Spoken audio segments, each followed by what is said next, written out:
That power that created and sustains all things is not outside of you, it is within you. It is your consciousness, your awareness of being. The universe cannot say no to you because the universe is not separate from you. You are the universe expressing itself as a human being, having a temporary human experience. Tonight I want to share with you the secret of effective prayer. Prayer is not begging or beseeching an external deity. Prayer is the art of assuming the feeling of your wish fulfilled.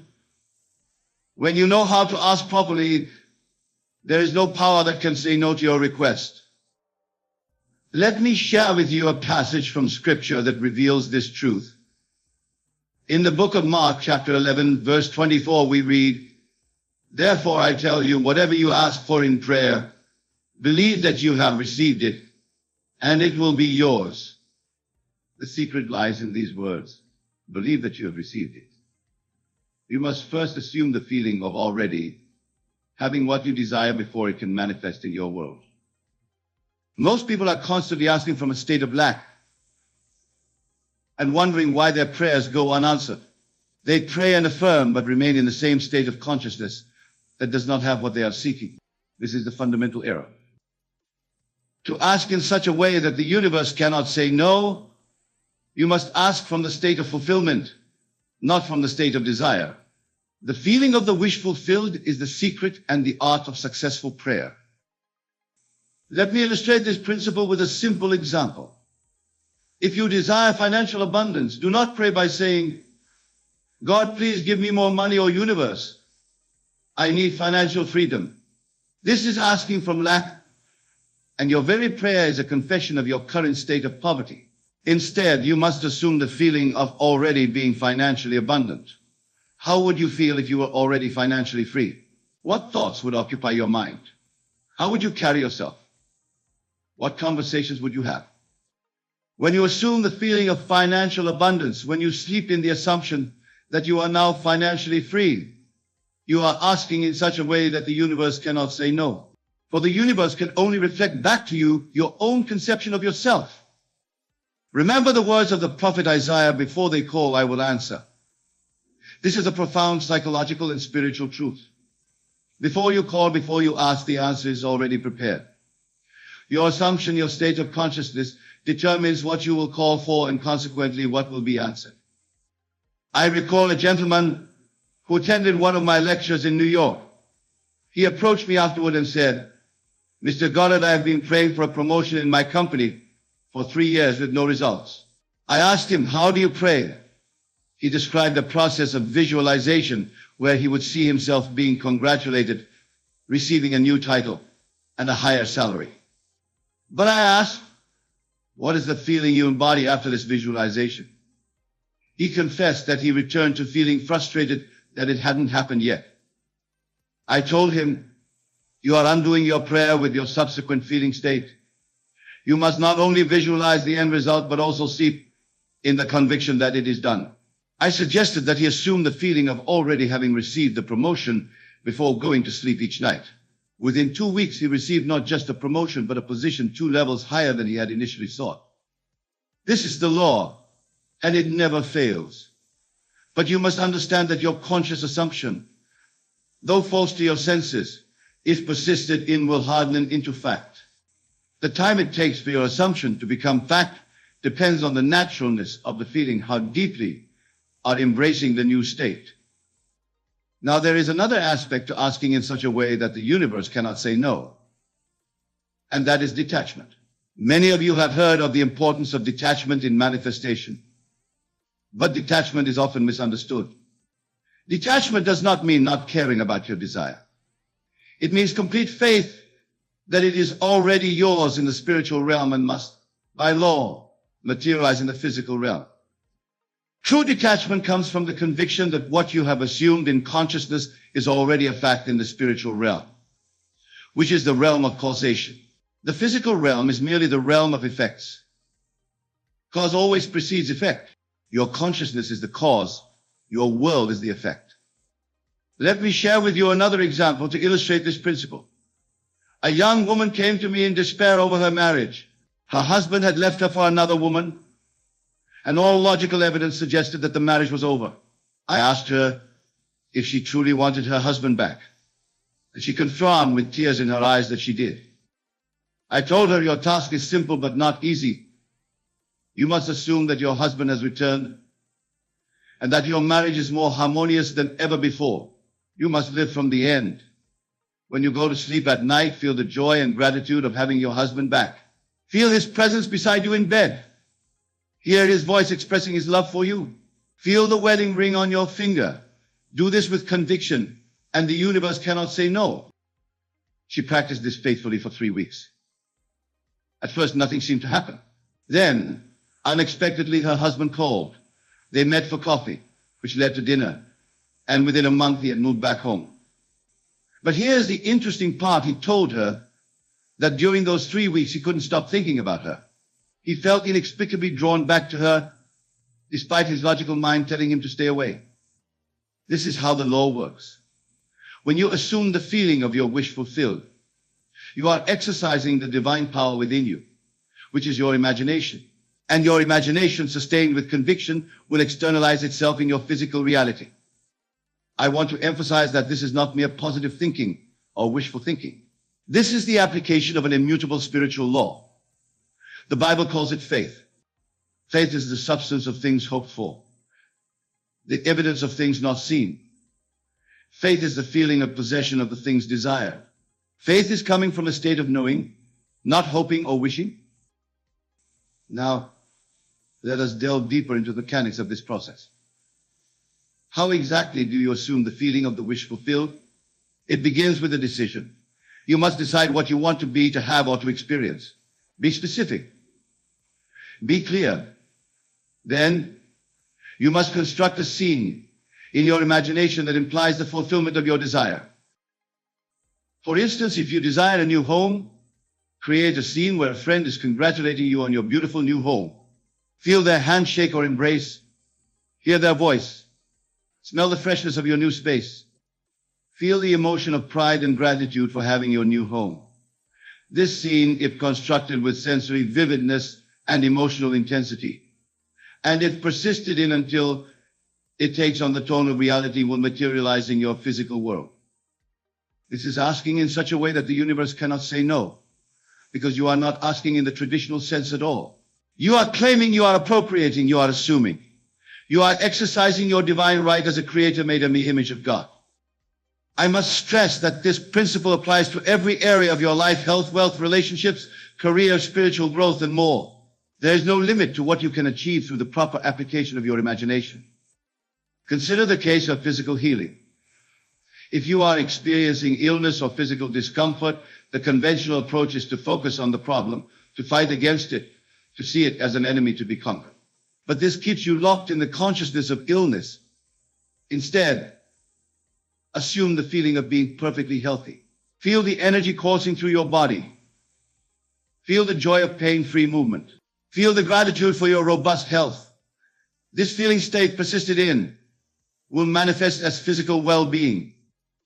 I recall a woman who had been diagnosed with a chronic condition that doctors said was incurable. She came to me in desperation, having exhausted all medical options. I taught her this principle of assuming the feeling of her wish fulfilled.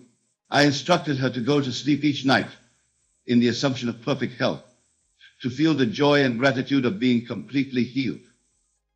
Within 3 months, she returned to her doctor for a checkup, and to the doctor's astonishment, there was no trace of the condition.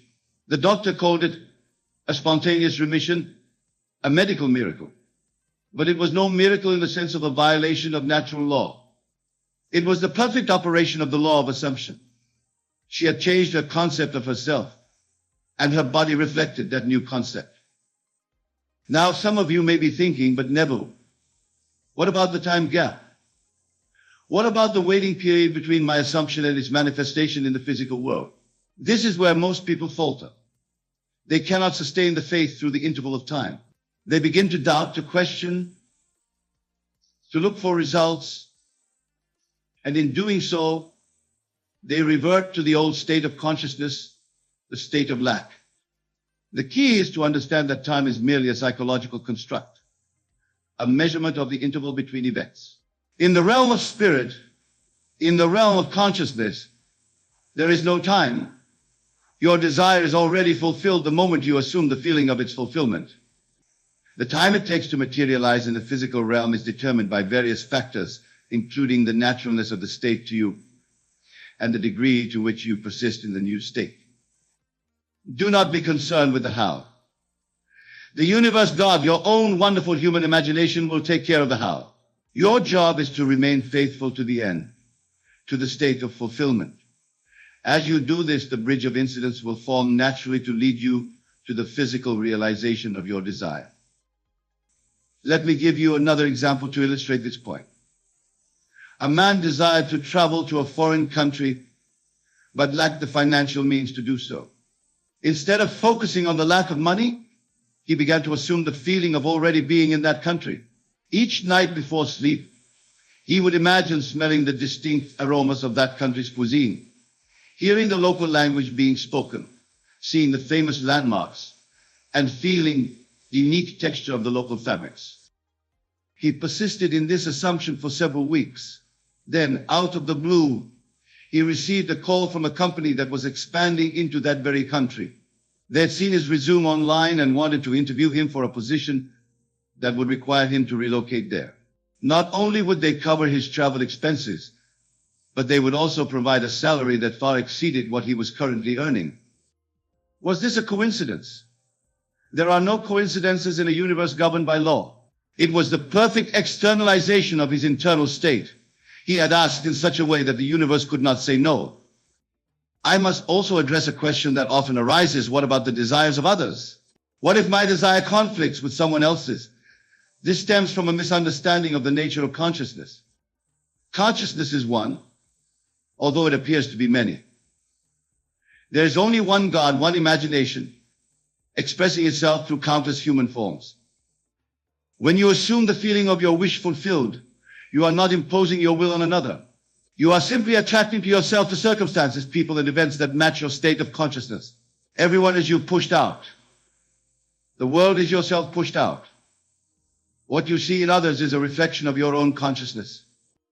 If you want to change your world, change your concept of yourself. As within, so without. This is the ancient Hermetic principle, and it is as true today as it was thousands of years ago. Now I want to share with you a technique that I have found particularly effective in assuming the feeling of the wish fulfilled. It is the technique of revision. Revision is the art of mentally rewriting a past event to align with your desired outcome. By revising the past, you are actually recreating your future, because the future is a projection of your past beliefs and assumptions. For example, if you had a disagreement with a colleague at work, instead of carrying the negative energy of that encounter, revise it in your imagination. See the conversation going harmoniously. Feel the mutual respect and understanding. Hear the words of agreement and cooperation. By revising the past event, you are changing your state of consciousness and consequently your future interactions with that person. Revision can be applied to any past event that continues to affect your present state of consciousness negatively. By mentally rewriting these events, you are asking in such a way that the universe cannot say no. Another powerful technique is the use of affirmative prayer, or what I call imaginative assertion. Unlike traditional prayer, which often takes the form of petition or supplication, affirmative prayer is the declaration of what is already true in spirit. It is claiming what is already yours by divine right. For instance, instead of saying, "God, please heal my body," say with conviction, "I am whole, perfect, strong, powerful, loving, harmonious, and happy." Feel the truth of these words. Embody them. Let them permeate your consciousness until they become your dominant state. This is asking in such a way that the universe cannot say no, because you are not asking from a place of lack or need. You are affirming the truth of your being, the truth of who you really are. I want to emphasize that the techniques that visualization, revision, affirmative prayer, or any other are merely aids to help you assume the feeling of the wish fulfilled. The techniques themselves are not the power. The power is in your consciousness, in your ability to assume and persist in a state. Let me share with you a personal experience that illustrates this principle. Many years ago, I desired to travel to Barbados to visit my family, but I lacked the funds to make the journey. Instead of dwelling on my lack of resources, I began to assume the feeling of already being in Barbados. Each night before sleep, I would imagine lying in my familiar bed in my family home in Barbados. I would hear the distinct sound of the palm trees rustling in the Caribbean breeze. I would smell the salt air and feel the warmth of the tropical climate. I persisted in this assumption for several weeks, falling asleep each night in the feeling of already being in Barbados. Then, one day I received a letter from my brother in Barbados. Inside the letter was a ticket for passage to Barbados, a gift from my family. The law had worked perfectly. My internal assumption had externalized itself. This is the law, and it never fails. But you must apply it correctly. You must ask from the state of having, not from the state of wanting. You must embody the consciousness of already being what you want to be, already having what you want to have, already experiencing what you want to experience. Now I want to address a common misconception. Many people believe that they must get rid of all negative thoughts to manifest their desires. This is not true. Thoughts and of themselves do not create reality. It is the feeling, the emotional state, the consciousness that creates reality. You will always have passing thoughts, both positive and negative. The key is not to identify the negative thoughts, not to dwell in them, not to make them your home. Instead, choose deliberately the state you wish to occupy and persist in it despite any contrary thoughts or appearances. This brings me to another important principle, the principle of attention. Whatever you focus your attention on, you energize and manifest in your life. Your attention is like a spotlight. Whatever it illuminates becomes your reality. Therefore, be selective with your attention. Direct it consciously toward what you want, not toward what you do not want. If you want health, do not give your attention to illness. If you want wealth, do not give your attention to poverty. If you want harmonious relationships, do not give your attention to conflict. This is asking in such a way that the universe cannot say no. I once worked with a businessman who was facing financial ruin. His company was on the verge of bankruptcy, and all external evidence pointed to an inevitable collapse. I taught him the principle of attention. I told him, do not give life to the bankruptcy by dwelling on it, by talking about it, by feeling the despair of it. Instead, direct your attention to the state of financial prosperity. I instructed him to create a mental scene that implied the financial turnaround of his company. In his imagination, he crafted a scene where his accountant was showing him balance sheets indicating substantial profits. He felt the relief, the joy, the gratitude of this turnaround. He persisted in this mental exercise for several weeks. During this time, an opportunity presented itself that he would have missed had he been focused on bankruptcy. This opportunity led to a partnership that not only saved his company, but propelled it to new heights of success. This is the law in operation. By directing his attention to the desired state, by dwelling in the feeling of the wish fulfilled, he asked in such a way that the universe could not say no. I want to underscore that this principle is not about ignoring reality or living in denial. It is about understanding the true nature of reality. The external world is a shadow or reflection of internal states. By changing your internal state, you inevitably change the external reflection. Think of it this way. If you are looking at your reflection in a mirror and you do not like what you see, it would be futile to try to change the reflection directly.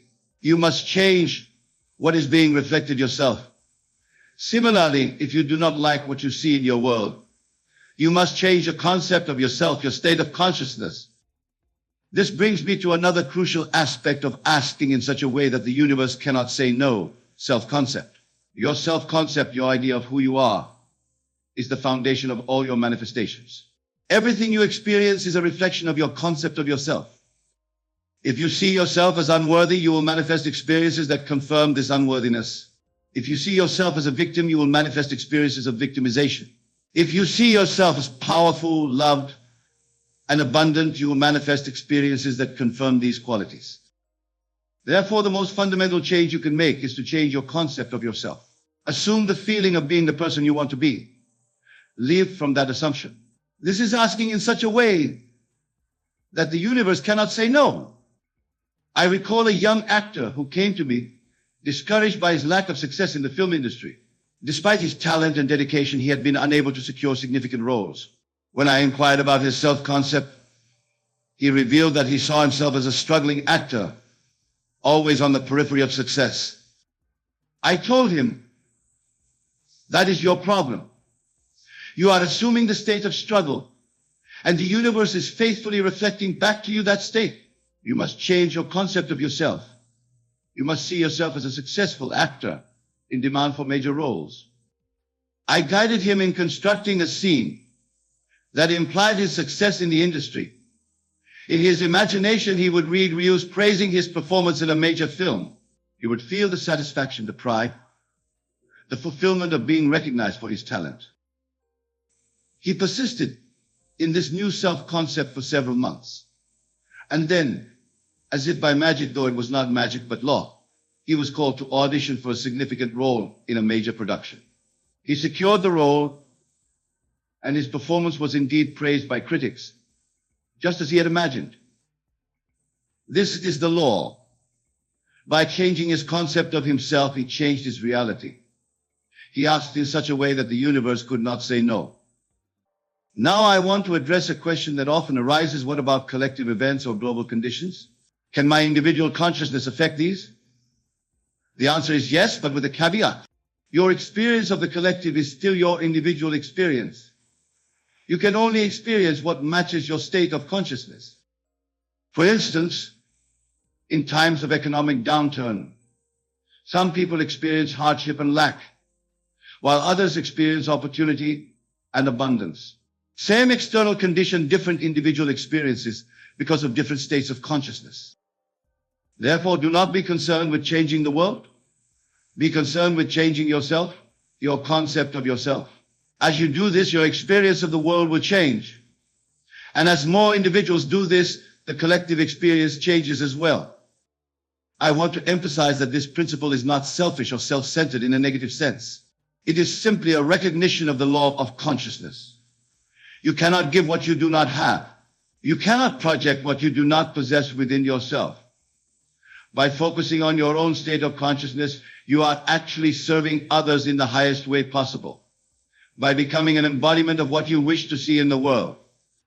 Let me share with you one final example to illustrate the power of this principle. A woman I knew desired to help the homeless in her community. She volunteered at shelters, donated money and resources, advocated for policy changes, all external actions coming from a place of compassion, but also from a consciousness of otherness, of separation. Despite her efforts, she felt overwhelmed by the magnitude of the problem and frustrated by the seeming lack of progress. I suggested a different approach. Instead of seeing the homeless as separate from herself, as others to be helped, I advised her to assume the state of consciousness where homelessness was already solved. In her imagination, she created scenes where the once homeless individuals in her community were now living in comfortable homes, engaged in meaningful work, integrated into society. She felt the joy, the relief, the satisfaction of this fulfilled state. As she persisted in this new state of consciousness, something remarkable began to happen. She found herself inspired with new ideas and approaches. She connected with individuals and organizations that shared her vision. Resources that were previously unavailable suddenly materialized.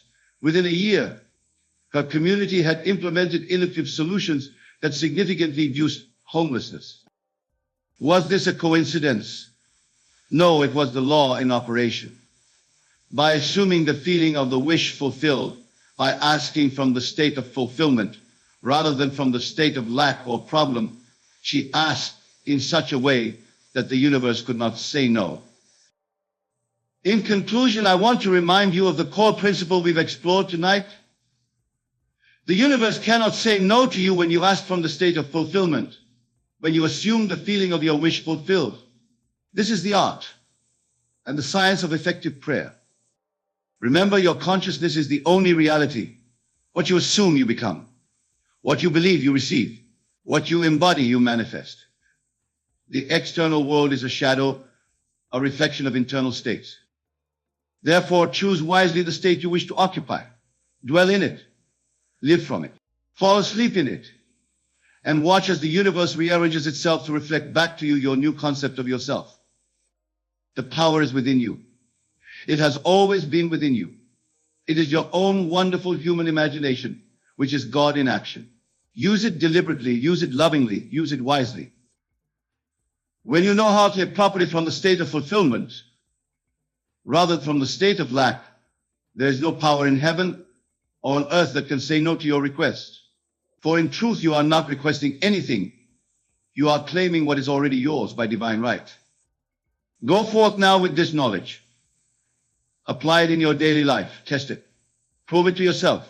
And experience the freedom, the joy, the abundance that is your birthright.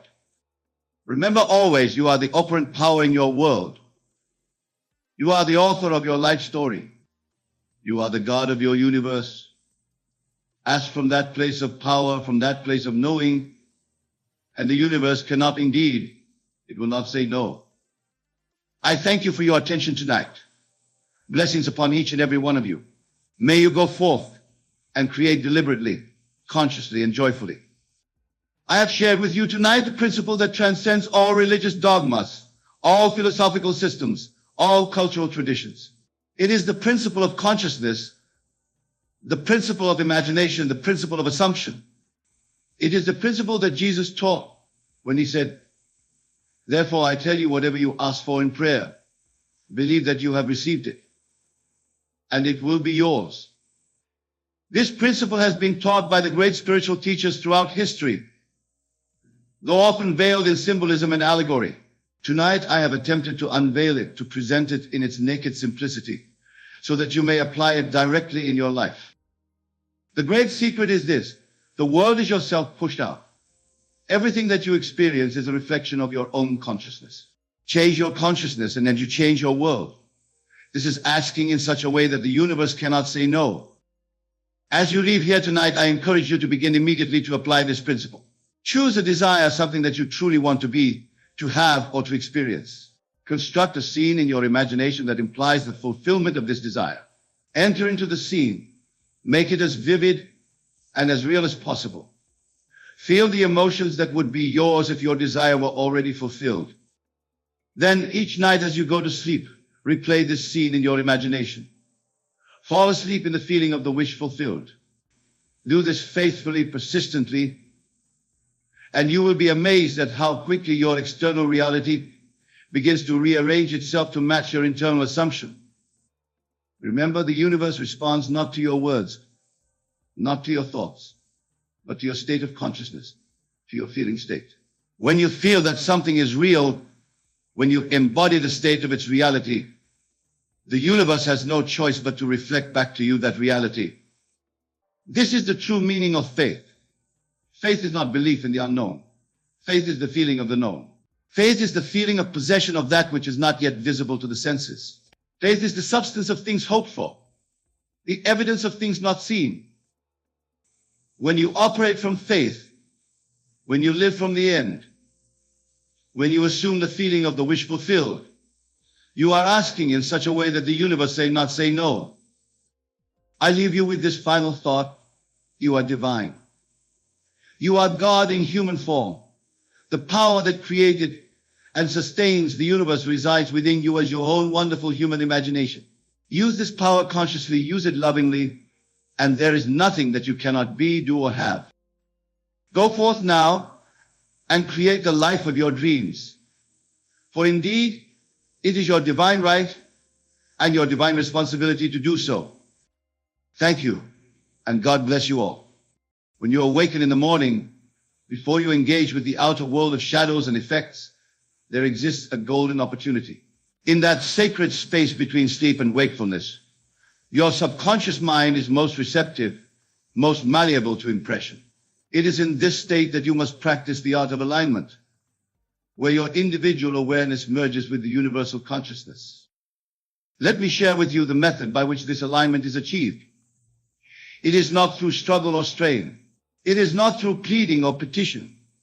It is through the exercise of your divine imagination, your most precious gift, the very creative power of God within you.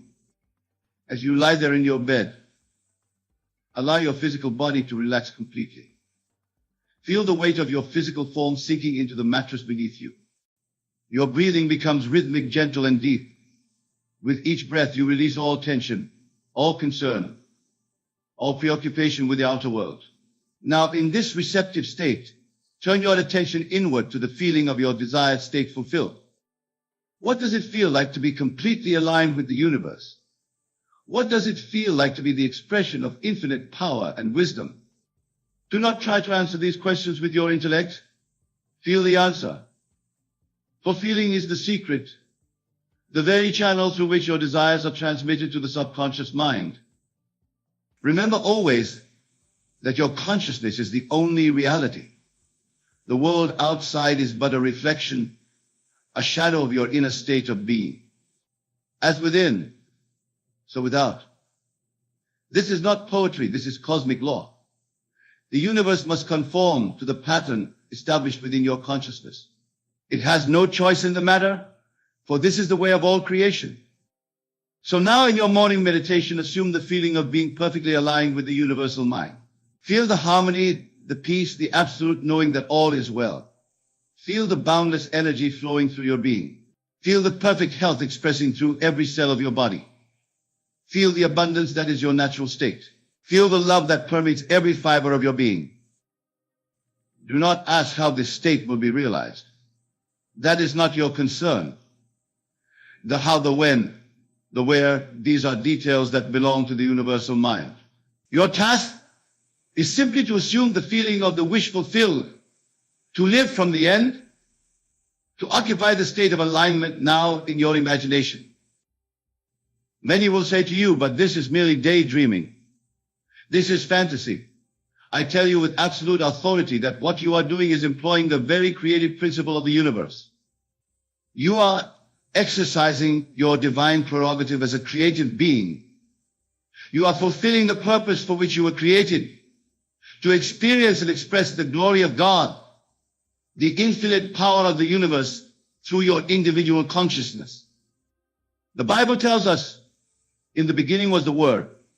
What is this word? It is not mere language. It is the inner speech, the conversation you have with yourself. It is the assumptions you make about yourself and your world. This inner dialogue shapes your reality more powerfully than any external force ever could. As you lie there in the quiet of the morning, watch your inner dialogue. What are you saying to yourself? What assumptions are you making? Are you telling yourself stories of limitation, of lack, of separation from the good you desire? Or are you assuming the tone, the feeling, the conviction of one who is perfectly aligned with universal abundance? Speak to yourself from the end. Use your inner speech to congratulate yourself on your perfect alignment with the universe. Feel the gratitude that naturally arises when you recognize that all you have desired is already yours in the invisible realm of pure potential. I am so grateful to be perfectly aligned with the universe. How wonderful it is to feel this harmony with all of life. I am the expression of infinite intelligence and power. Everything I need comes to me easily and effortlessly. These are not affirmations to be repeated mechanically. They are states to be felt, to be occupied, to be lived from. Feel their reality, know their truth. Be the embodiment of these statements in your imagination. The ancient wisdom declares, be still and know that I am God. This stillness is not merely the absence of physical movement. It is the quieting of the questioning, doubting mind. It is the surrender of all mental argument against the reality of your wish fulfilled. In this stillness, you recognize your oneness with the creative power of the universe. You are not seeking alignment with the universe. You are acknowledging the alignment that has always existed. I recall a letter I received from a dear friend who practiced this morning meditation faithfully for 30 days. She wrote to me, Neville, I cannot express the transformation that has occurred in my life.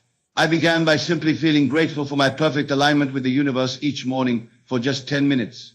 I didn't force it. I just allowed the feeling to envelop me completely. Within days, opportunities began to present themselves that I could never have arranged through conscious effort. People came into my life bearing gifts that corresponded exactly to my inner needs. Challenges that had once seemed insurmountable dissolved before my eyes. And most remarkably, a profound peace has settled over my entire being. A peace that remains undisturbed, even amidst the most chaotic circumstances. This is the promise of your morning meditation, not merely isolated experiences of good fortune, but a fundamental shift in your state of being. You move from seeing yourself as a separate entity struggling against the universe to knowing yourself as the very channel through which the universe expresses its infinite potential. Now let us explore more deeply what it means to align with the universe. It is not about becoming something you are not. It is about remembering something you have always been. It is about dropping the illusion of separation and reclaiming your rightful place as a creative center in the cosmic drama. When you truly align with the universe in your morning meditation, you are not merely affecting your day ahead. You are altering the entire trajectory of your life. You are establishing a new pattern in consciousness that must, by law, externalize itself in your experience. This is why consistency in your practice is so crucial. Each morning that you assume the feeling of alignment, you strengthen the pattern until it becomes your dominant state, your natural way of being. Many approach manifestation as a technique for getting things. But I tell you, when you align with the universe, you transcend the getting of things. You become the source from which all things flow. You shift from a consciousness of want to a consciousness of abundance. The difference is profound. In the consciousness of want, you are perpetually seeking, perpetually striving, perpetually affirming your separation from that which you desire.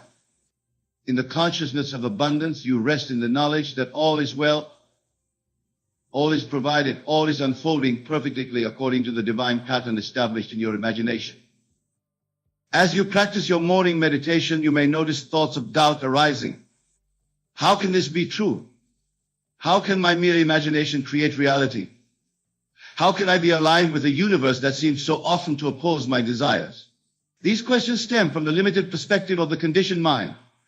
They arise from a lifetime of accepting appearances as reality. Do not fight these thoughts. Do not struggle against them. Simply observe them with detachment, knowing that they are merely the dying gasps of an old consciousness. Then gently return to the feeling of your wish fulfilled, the feeling of perfect alignment. This is not denial of the current conditions, it is transcendence of them. You are not ignoring reality, you are creating it. The great mystics and spiritual teachers throughout history have all pointed to this truth in their own way. They understood that consciousness is the only reality, that the world we experience is a projection of our inner states. They knew that by changing the inner, we inevitably change the outer. This is why Jesus said, "The kingdom of heaven is within you." This is why Buddha declared, "All that we are arises with our thoughts." This is why the Upanishads proclaim, "You are that." They were all expressing the same fundamental truth from different perspectives. In your morning meditation, you are not reaching for some distant state of enlightenment. You are claiming your birthright as a conscious creator. You are stepping into the role that has been yours since before time began. You are remembering who you truly are. Let me tell you about a simple technique that can deepen your morning practice of alignment. As you lie there in that receptive state between sleep and wakefulness, bring to mind an image of yourself radiating light. See this light extending outward from your heart center, filling your entire body, then extending beyond the boundaries of your physical form to encompass your room, your home, your neighborhood, your city, your country, the entire planet, the solar system, the galaxy, and ultimately the entire universe. As you visualize this expansion of life, feel the boundaries of your individual self dissolving. Feel yourself becoming one with all that is. Feel the rhythm of your breathing synchronizing with the rhythm of all life. Feel your heartbeat as one with the cosmic pulse. In this state of expanded awareness, there is no separation, no division, no me and the universe. There is only the one consciousness expressing itself through countless forms. This is true alignment, not the connecting of two separate entities, but the recognition of an existing oneness. From this state of awareness, Make your declarations of truth. Speak to yourself with the authority of one who knows their divine nature. Your words now carry the creative power of the universe itself. I am the universe expressing itself as this unique center of awareness. Through me, infinite potential takes form in the world of effects. I move through my day in perfect harmony with all of life. Every circumstance I encounter serves my highest good and the highest good of all. Feel the truth of these statements. Let them resonate in every cell of your being. Let them reshape your perception of yourself and your world. This is not self-deception. This is awakening to the true nature of reality. Now, I wish to address a question that often arises: how long should I practice this morning meditation? The answer is not measured in minutes or hours, but in the achievement of a particular state of consciousness. You continue until you feel the absoluteness of your alignment with the universe. You continue until all sense of effort dissolves and you rest in the natural state of union. For some, this may occur in 5 minutes. For others, it may require 30 minutes or more. The duration is less important than the quality of your consciousness during the practice. Remember also that this morning meditation, while powerful in itself, is meant to establish a foundation for your entire day. The state of alignment you achieve upon awakening should be maintained to the best of your ability throughout all your activities. This does not mean you must remain in deep meditation as you go about your business. It means that you carry the feeling of alignment, the awareness of oneness, into every moment, every interaction, every circumstance you encounter. When challenges arise, as they inevitably will in this world of duality, return to the feeling of alignment. Remember who you truly are. Remember the truth you acknowledged in your morning practice. This constant remembrance is the secret to living a life of harmony, abundance, and joy. Many spiritual seekers make the mistake of compartmentalizing their spiritual practice. They meditate in the morning, then return to a consciousness of separation, struggle, and limitation throughout the day. They wonder why their manifestations are inconsistent, why their good seems to come and go. The answer lies in the consistency of their state of consciousness. The universe does not respond to occasional alignment. It responds to your dominant mental and emotional state. This is why your morning meditation is so crucial. It establishes the tone for your day. It anchors you in the consciousness of oneness and abundance before the distractions and challenges of daily life can pull you back into the illusion of separation. It reminds you of your true identity as a divine being, as the very creative power of the universe individualized in human form. I want to share with you a profound insight that was revealed to me during my own spiritual journey. The alignment you seek with the universe is not something to be achieved, it is something to be revealed. The alignment already exists in a natural state. What obscures this natural state are the accumulated beliefs, judgments, and misperceptions that constitute the conditioned mind. Your morning meditation, therefore, is not a process of creating alignment, but of removing the obstacles to the awareness of alignments. It is a clearing away of the fog that obscures the ever-present sun of your divine nature. This understanding transforms your practice from an effortful striving to a gentle surrender, from doing to being, from seeking to finding. As you lie there in the morning, simply allow yourself to be. Allow the accumulated tensions of a lifetime to melt away. Allow the persistent doubts to dissolve in the light of awareness. Allow the truth of your being to reveal itself naturally, effortlessly. This allowance, this surrender, is the secret key that unlocks the door to cosmic alignment. I recall a gentleman who attended my lectures regularly but struggled with the concept of effortless manifestation. He would tell me, "Neville, I am working so hard at this. I meditate every morning. I affirm my oneness with the universe. I visualize my desires like intensity I can muster. But nothing changes." I asked him to describe his experience during meditation. As he spoke, it became clear that his entire practice was characterized by strain, by an underlying belief that he needed to make something happen. I suggested that for 1 week, he abandon all technique, all effort, all striving. I asked him to simply rest in the awareness of being for 10 minutes each morning. No affirmations, no visualizations, no attempting to create a particular state. Just being present with whatever arose in his awareness, without judgment or resistance. He returned the following week with tears in his eyes. "Neville," he said, "all my life I've been struggling to achieve what was already mine. In those moments of complete surrender, I experienced a peace and a knowing that transcended all my previous understanding. And remarkably, the very conditions I had been working so hard to manifest began to appear in my life effortlessly, naturally, as if they had been waiting all along for me to step out of their way. This is the paradox of alignment with the universe. The more you strive for it, the more elusive it becomes. The moment you surrender, the moment you stop trying to make it happen, it reveals itself as the truth that has always been. In your morning meditation, allow yourself to experience this surrender. Let go of all concepts of how alignment should feel. Let go of all expectations of what should happen as a result of your practice.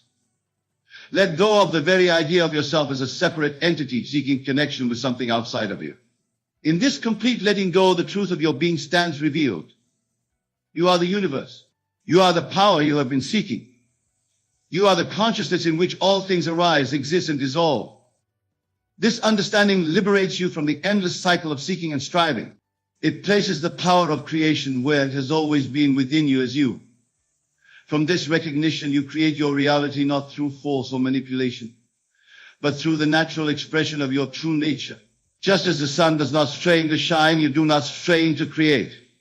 Creation flows through you as the natural activity of the universal consciousness that you are. As we approach the conclusion of our discussion on this powerful morning meditation, I want to emphasize a point that many miss. The purpose of aligning with the universe is not merely to improve your individual life, though this will certainly occur. The greater purpose is to allow the infinite intelligence and love of the universe to express itself more fully through you, for the benefit of all beings. When you are aligned with the universe, you become a clear channel for divine expression. Your thoughts, words, and actions carry the harmonic resonance of universal truth. You become a healing presence in a world of confusion and conflict.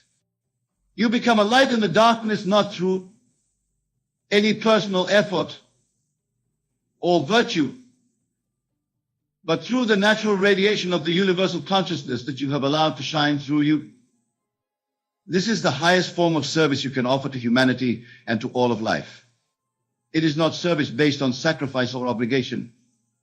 It is service that arises spontaneously from the recognition of oneness. You serve others because they are not others in the true sense. They are expressions of the same consciousness that you are. In serving them, you serve yourself. In loving them, you love yourself. In healing them, you heal yourself. As you practice your morning meditation, hold this understanding in your awareness. You are aligning with the universe not just for personal gain, but to become a more perfect instrument for the expression of universal love and wisdom. This intention elevates your practice from a merely metaphysical technique to a sacred communion with the source of all being. Let us review the essential elements of this powerful morning meditation. Begin in the quiet moments upon awakening, when your mind is most receptive to impression. Relax your physical body completely, releasing all tension and resistance. Turn your attention inward to the feeling of being aligned with the universe, of being one with the creative power of all life. Use your inner speech to confirm and strengthen this awareness. Speak to yourself from the state of alignment already achieved. If thoughts of doubt or separation arise, observe them without resistance. Then gently return to the feeling of oneness. Expand your awareness beyond the boundaries of your physical form to include all of life, all of existence. Allow yourself to simply be, surrendering all effort, all striving, all trying to make something happen. Carry the feeling of alignment with you throughout your day, returning to it whenever you find yourself caught in the illusion of separation. Remember that your alignment serves not only your individual good, but the good of all beings.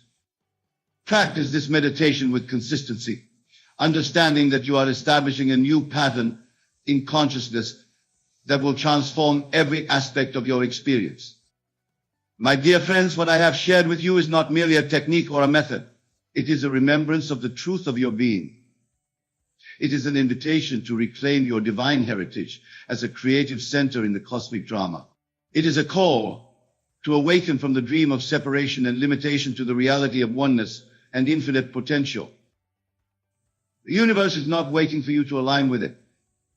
The universe is waiting for you to recognize that you are it, individualized in human form for the purpose of creation and experience. This recognition is the beginning of a new life, a life lived from the inside out, a life of power, purpose, and limitless possibility. Tonight, as you retire to sleep, hold the intention of awakening to the remembrance of your oneness with all of life. Tomorrow morning, practice this meditation with the conviction of one who knows the truth of their being. And throughout all your tomorrows, live from this truth, express this truth, be this truth. The Bible declares, I and my Father are one. This is not a statement of union between separate entities. It is a declaration of identity, of sameness. The I that speaks through Jesus, through me, through you, is the one consciousness, the one reality, the universe itself. As you align with this truth in your morning meditation, you align with the very source of all creation.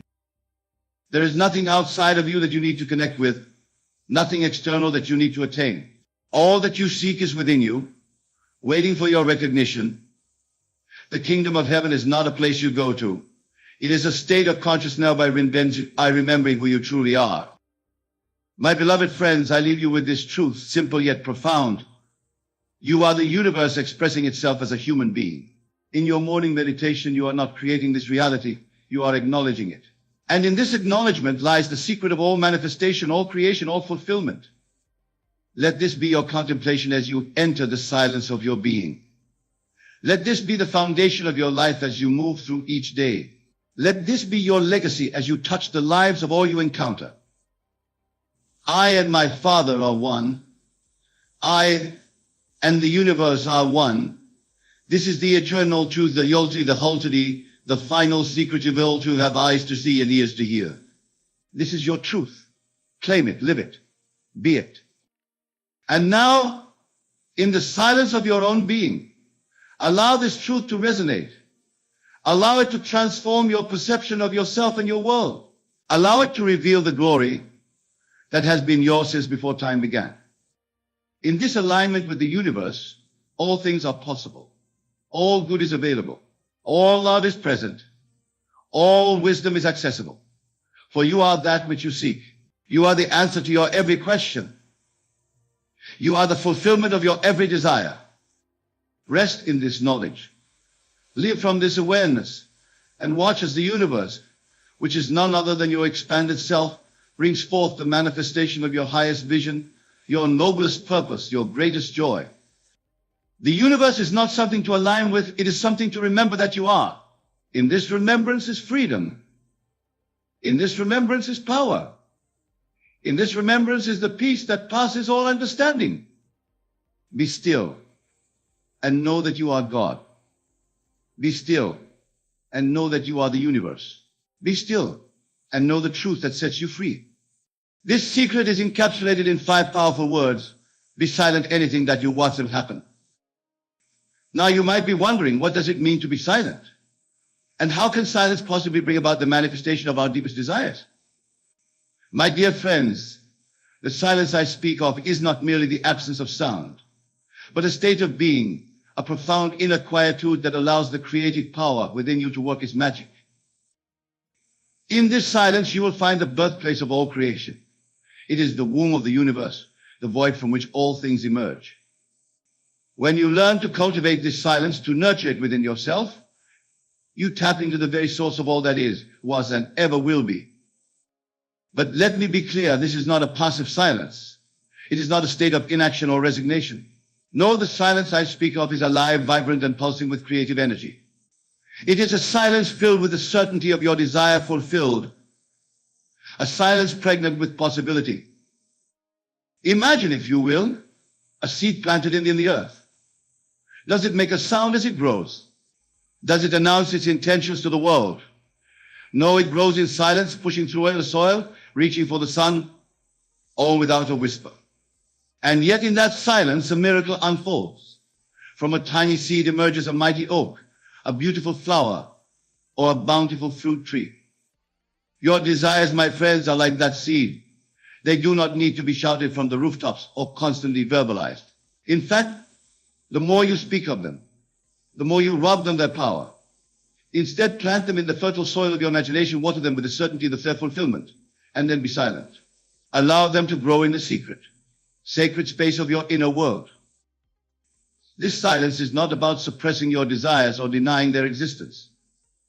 On the contrary, it's about giving them the space and energy they need to manifest.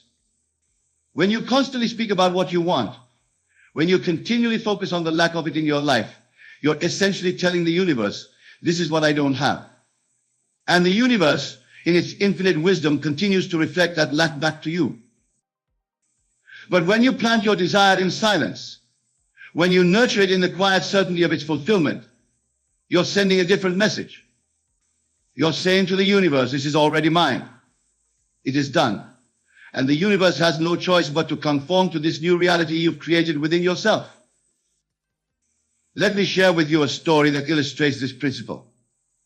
There was once a man who desperately wanted a promotion at work. He talked about it constantly, telling anyone who'd listen about how much he deserved it, how hard he had worked, and how unfair it was that he hadn't received it yet. Days turned into weeks, weeks into months, and still the promotion eluded him. Then one day he heard these very words we're discussing today. He decided to try a different approach. He stopped talking about the promotion altogether. Instead, he went into the silence of his imagination. There he saw himself sitting in the new office, felt the pride and satisfaction of his new position, heard the congratulations of his colleagues. He lived from the end, experiencing the fulfillment of his desire as a present fact. In his outer world, he continued to work diligently, but he no longer spoke of the promotion. He no longer complained about not having it. He simply knew in the depths of his being that it was already his. And do you know what happened? Within a month, he was called into his boss's office and offered the very position he had been imagining. This, my friends, is the power of silence. It is the power of living from the end, of experiencing your desire fulfilled in the inner world of imagination. For when you do this, when you truly embody the feeling of your wish fulfilled, the outer world has no choice but to reshape itself to match your intent. Now, some of you might be thinking, but Neville, isn't this just positive thinking? Isn't this just another version of the power of positive thought? And to that I say emphatically no. This is not mere positive thinking. This is not about trying to consult that something good might happen. This is about knowing with absolute certainty that what you desire is already yours. You see, in the realm of imagination, there is no future. There is only the eternal now. When you enter into the silence of your imagination and experience your desire as fulfilled, you are not hoping for a future event. You are experiencing a present reality. And it is this present experience, this living from the end, that has the power to reshape your world. Let me explain further. The world you see around you, the circumstances of your life, are nothing more than the outpicturing of your estates. Your consciousness is the only reality. Everything else, your job, your relationships, your financial situation, these are all shadows, reflections of what you hold to be true in your imagination. So when you enter into the silence and live from the end, experiencing your desire as fulfilled, you are quite literally changing your world from the inside out. You are impressing upon the subconscious mind a new concept of self, a new pattern of thinking and being. And your subconscious mind, which knows no difference between what is vividly imagined and what is actually experienced in the outer world, begins to work tirelessly to bring about the conditions that match this new self-concept. This, my dear friends, is why silence is so powerful. In silence, you are free from the limitations of your current circumstances. In silence, you are free from the doubts and fears that may plague your waking mind. In silence, you are free to be, to experience, to live as the person who has already achieved their heart's desire. But let me be clear, this silence, this living from the end, is not a one-time event. It's not something you do once and then sit back and wait for results. No, it is a state of being that you must return to again and again until it becomes your natural way of existing in the world. Think of it like this. If you were to plant a seed and then immediately after see if it had grown, what would happen? The seed would never have the chance to take root, to sprout, to grow into the magnificent plant it was meant to be. In the same way, if you enter into the silence, experience your desires fulfilled, and then immediately return to your old patterns of thinking and speaking, constantly checking to see if your desire has manifested, you rob it of the very energy it needs to come into being. Instead, You must trust in the process. You must have faith in the power of your imagination. You must know with every fiber of your being that what you have experienced in the silence of your imagination is more real, more true than anything you can see or touch in the outer world. This brings us to another crucial aspect of being silent, letting go. Once you have planted the seed of your desire in the fertile soil of your imagination, once you have lived from the end and experienced it as fulfilled, you must let it go. Release it into the hands of the universe, trusting that the same power that turns an acorn into an oak tree, that turns a caterpillar into a butterfly, will bring your desire into manifestation. This letting go is not about forgetting your desire or no longer wanting it. It's about releasing the anxiety, the doubt, the need to control how and when it will come about. It's about surrendering to the wisdom of the universe, knowing that it has infinite ways of bringing about what you desire, ways that your limited human mind could never conceive of. Remember, the universe is not constrained by what you consider possible or probable.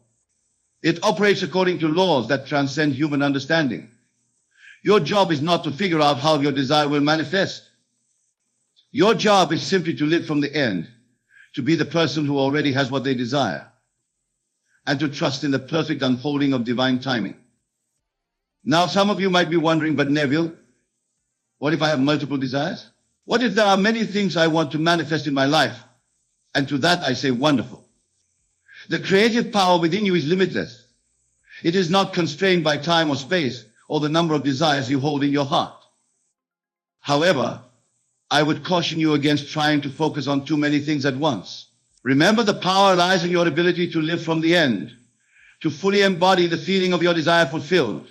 This becomes more challenging when you're juggling multiple desires. Instead, I suggest you focus on one primary desire at a time. Choose the one that, if fulfilled, would have the greatest positive impact on your life.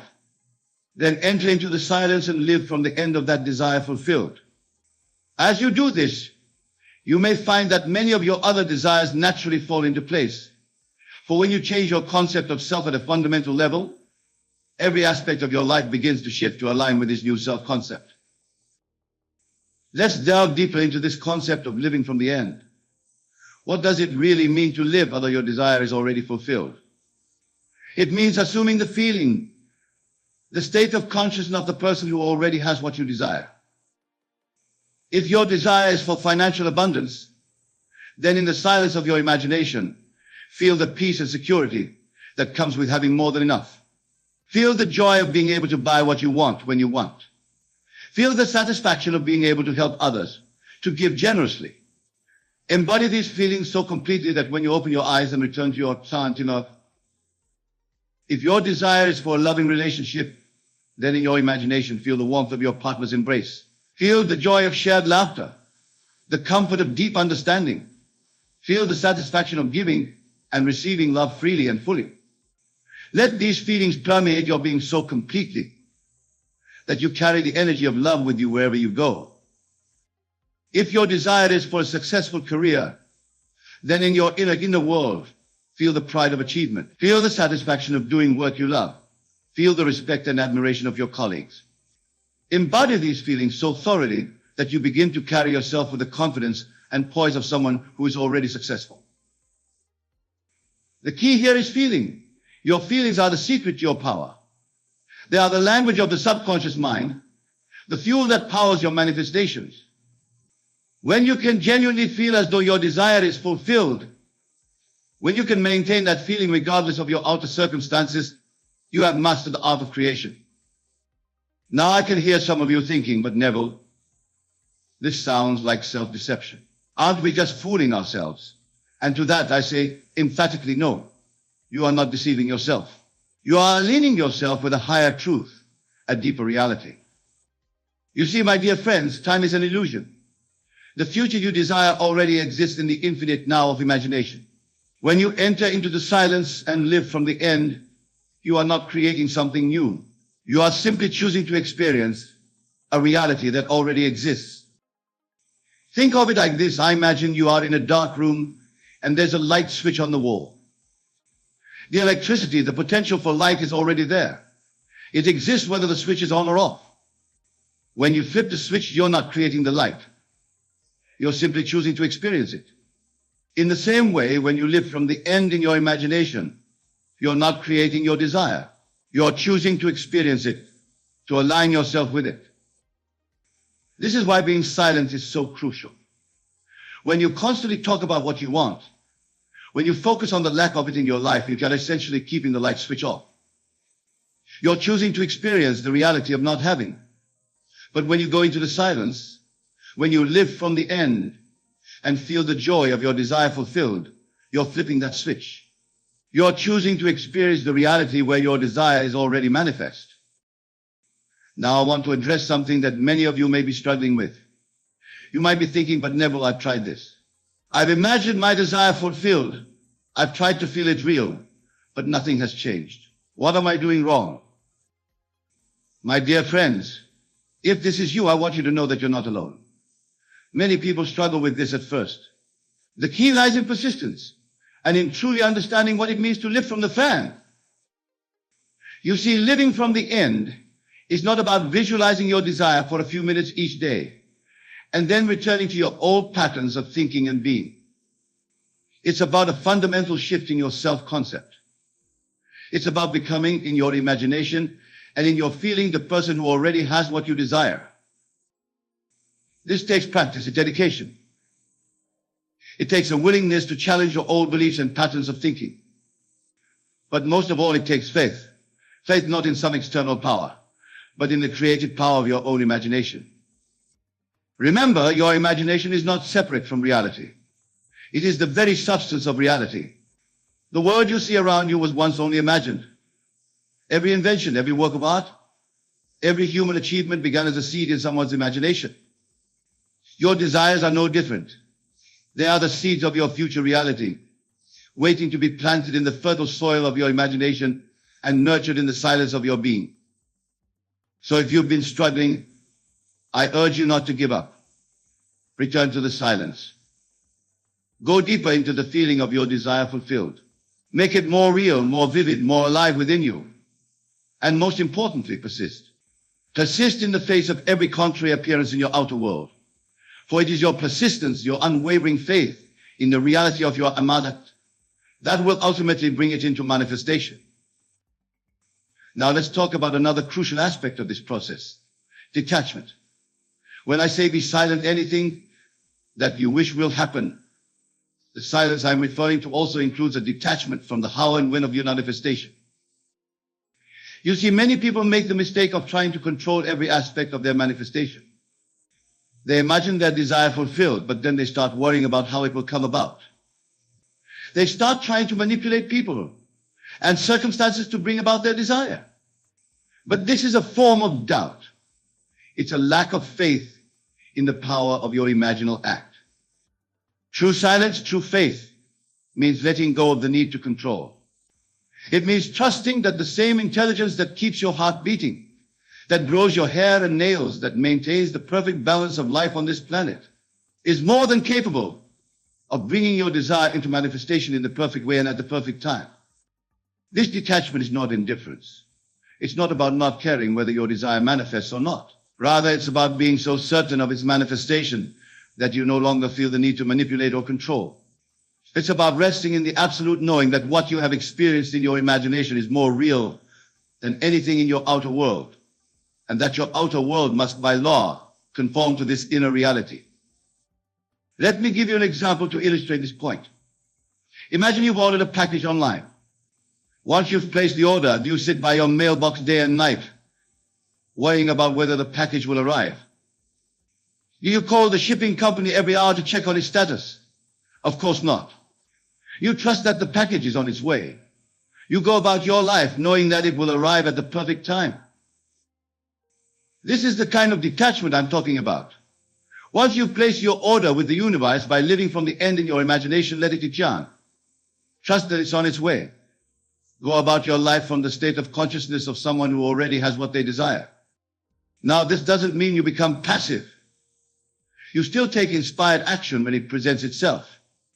But this action comes from a place of being, not from a place of lack or need. It's the natural expression of the new you, the you that is living from the end. Let's delve deeper into this concept of inspired action.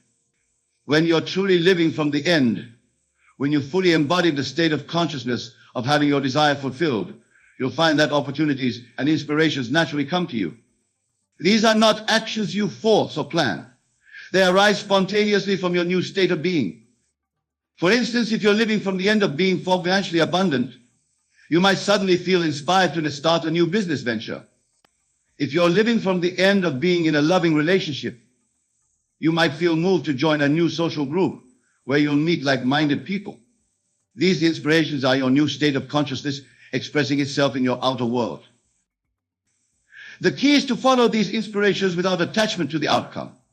You're not taking these actions to make your desire happen. You're taking them because they're the natural expression of who you now are in your imagination. This brings us to another important point, the role of action in this process. Some people misunderstand the principle of living from the end and think it means they should do nothing in their outer world. They believe that if they just imagine enough, their desire will magically appear without any effort on their part.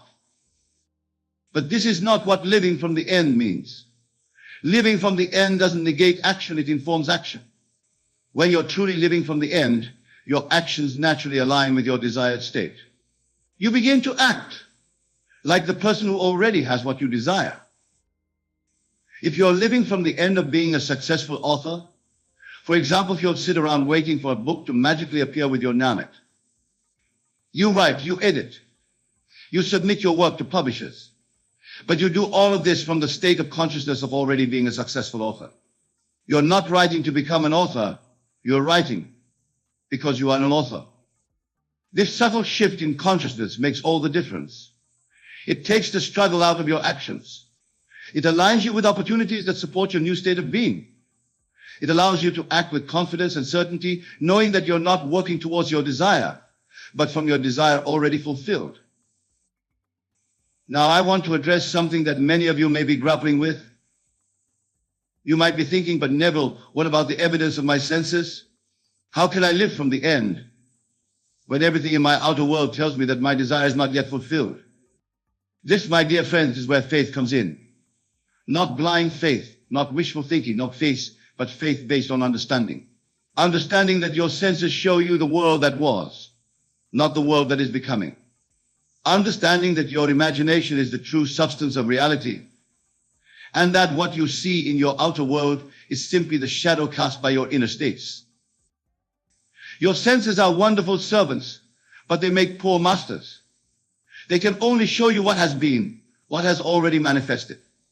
But your imagination shows you what can be, what is in the process of becoming. When you live from the end, when you experience your desire as fulfilled in your imagination, you are seeing with the eye of faith. You are perceiving a reality that your physical senses cannot yet detect, but which is nonetheless real and in the process of manifesting. This is why silence is so crucial. In the silence of your imagination, you are free from the limitations imposed by your senses. You are free to experience your desire as fulfilled, regardless of what your outer world is showing you.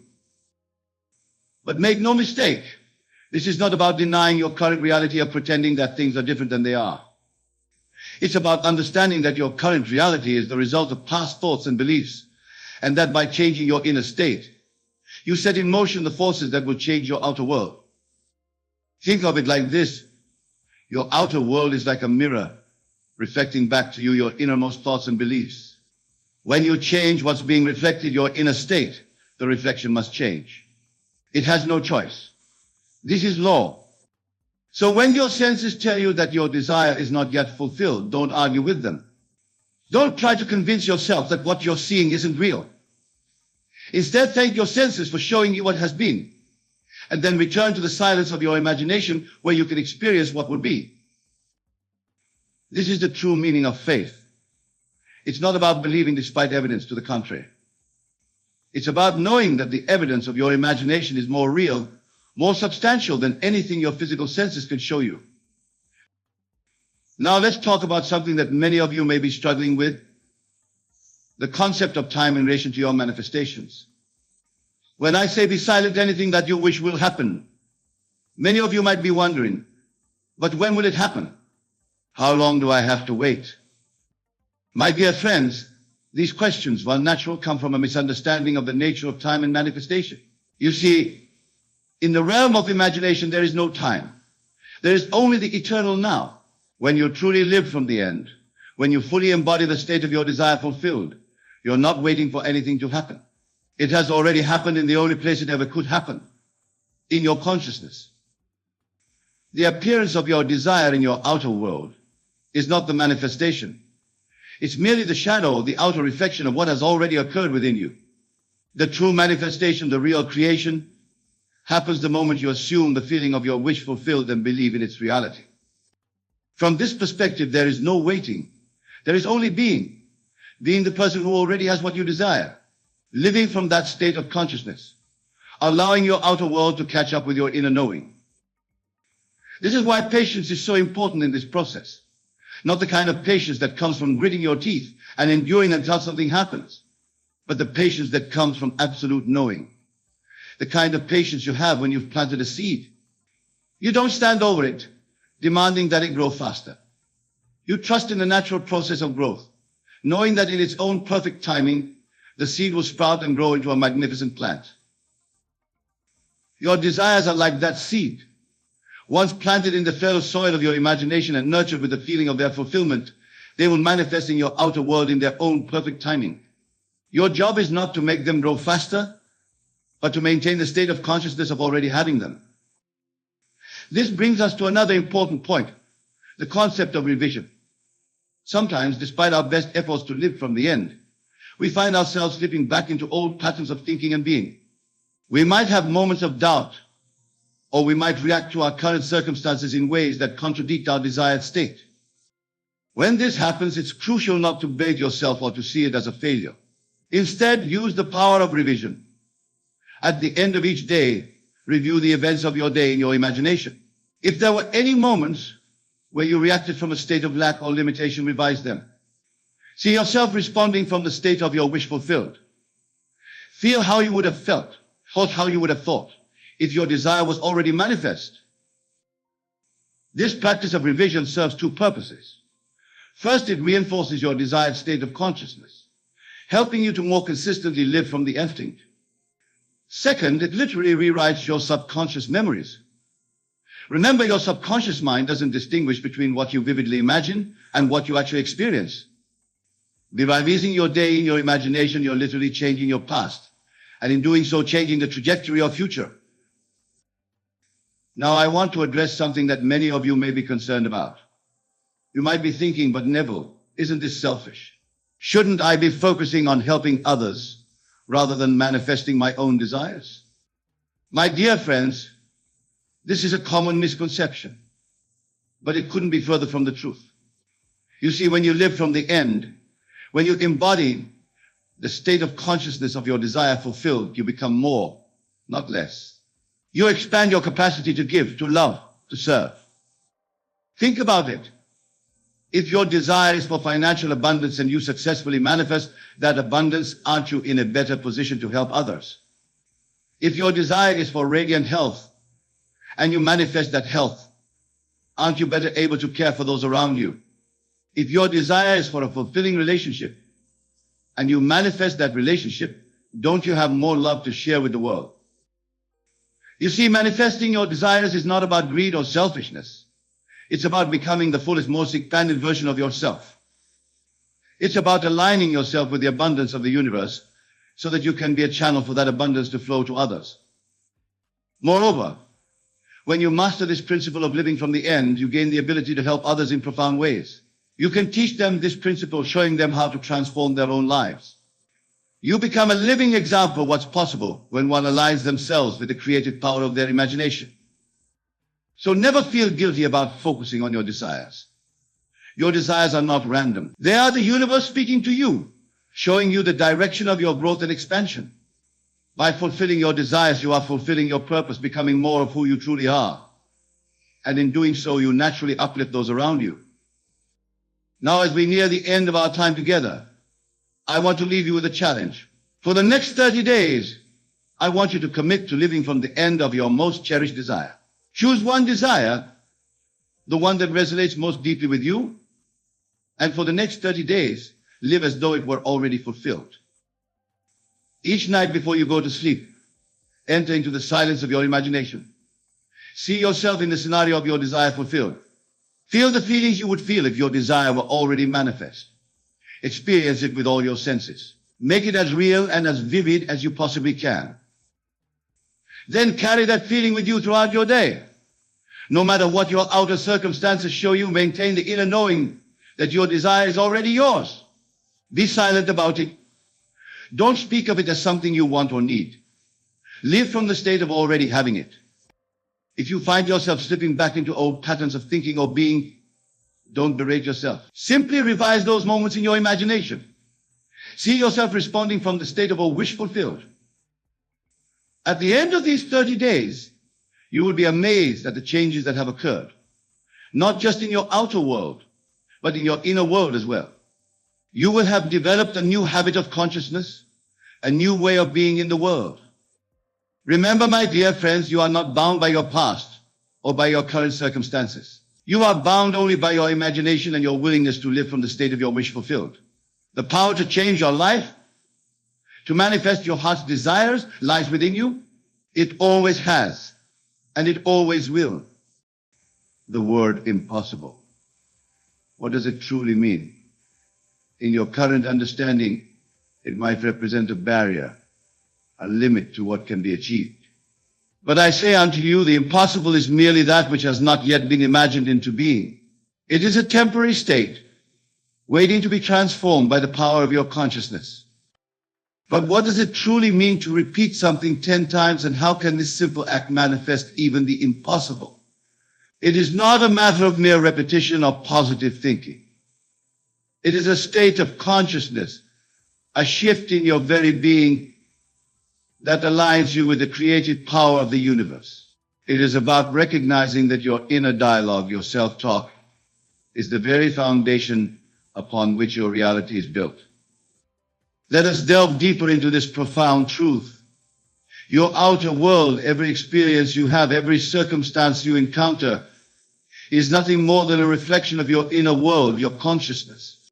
It is a mirror, faithfully reflecting back to you the sum total of your beliefs, assumptions, and most importantly, your inner conversations. When you understand this, truly understand it, you realize that by carefully choosing and consistently repeating certain statements, even those that seem impossible, you are actively creating a new reality that will unfold in your experience. This understanding is crucial, for it shifts the entire paradigm of how you approach the impossible. No longer are you a helpless being at the mercy of external circumstances, hoping for favorable conditions. You become the active creator of your reality, knowing that as you repeat your chosen statement 10 times, with feeling and conviction, the universe must rearrange itself to match this new inner assumption. But how, you may ask, can mere repetition have such a profound and lasting impact?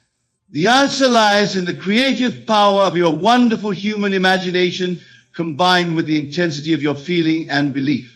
For your imagination is not a mere fantasy maker, and your feelings are not mere reactions to external stimuli. Together they form the very workshop in which reality is forged. Let us take a moment to truly understand this. Your subconscious mind, which is one with the universal creative force, does not distinguish between what you vividly imagine and feel as truly and what you actually experienced in the outer world.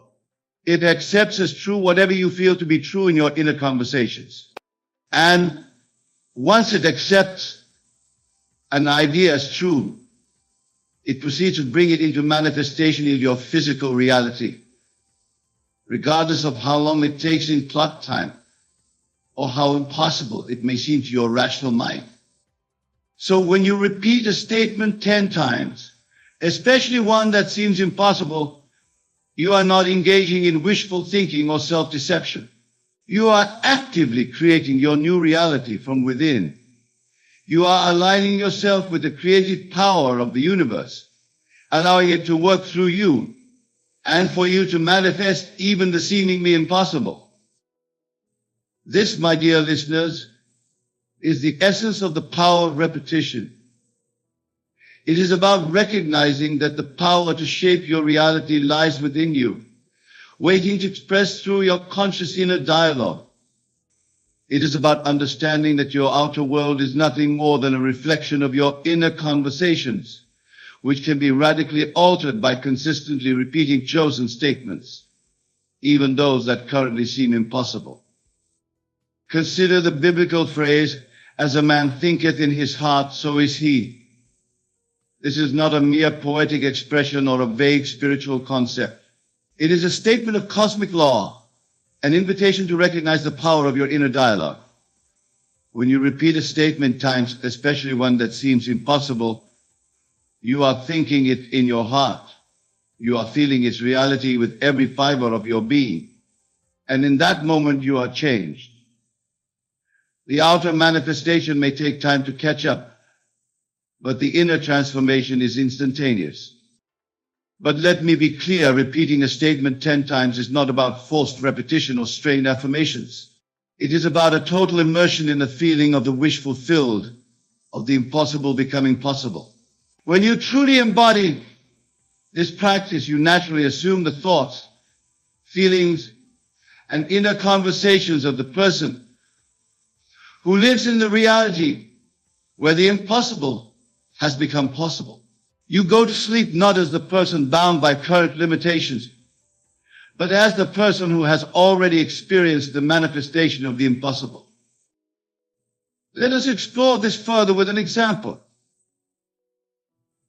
Imagine a person who desires to manifest something that seems utterly impossible, perhaps healing from an incurable disease or achieving a seemingly unattainable goal.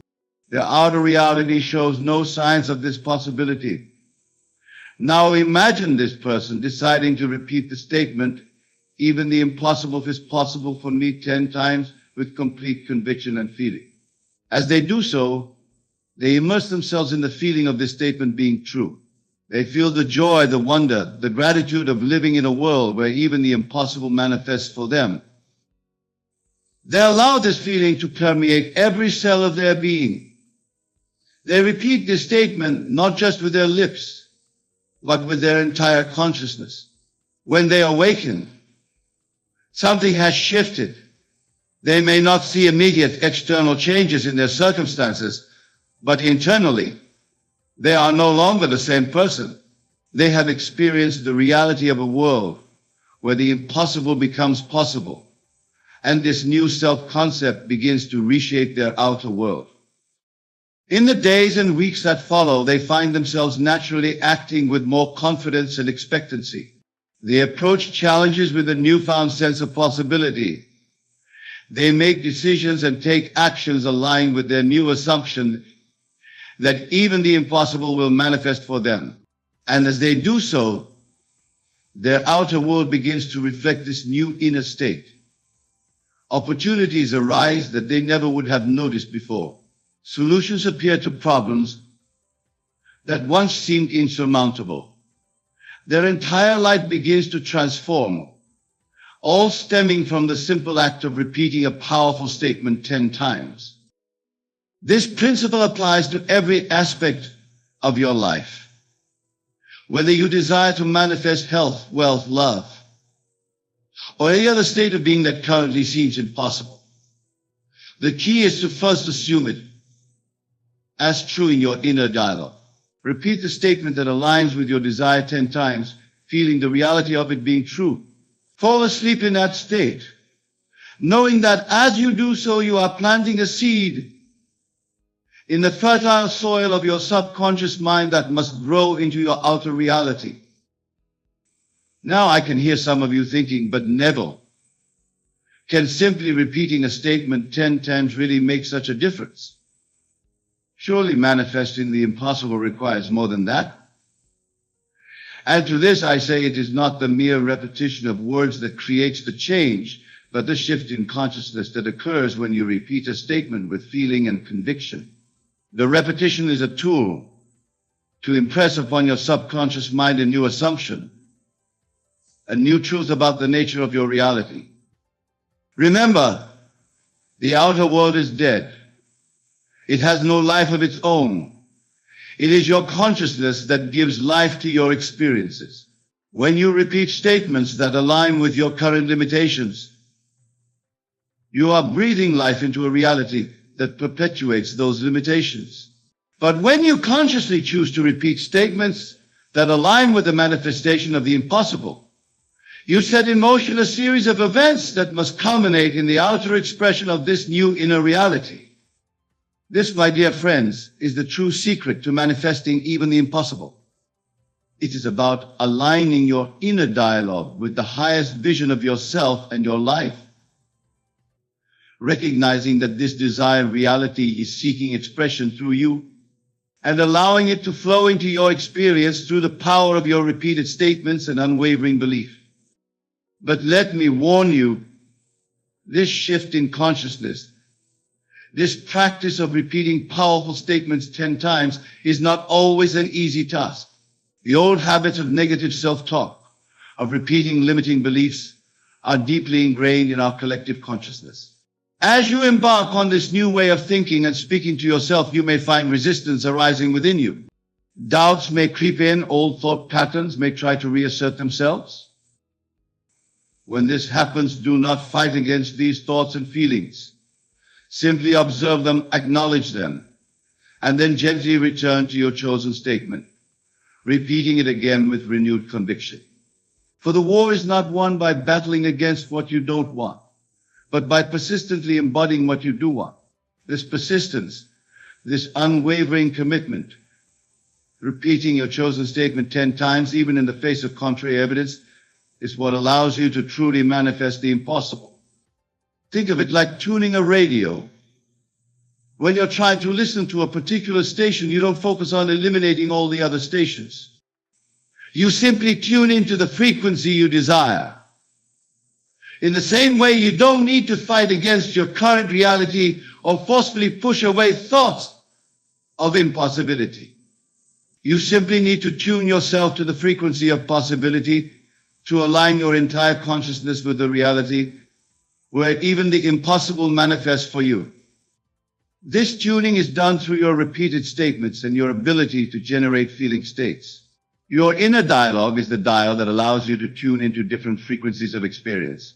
As you repeat your chosen statement times, as you feel the reality of it being true, you are tuning yourself to that frequency, allowing the corresponding experiences to flow into your life.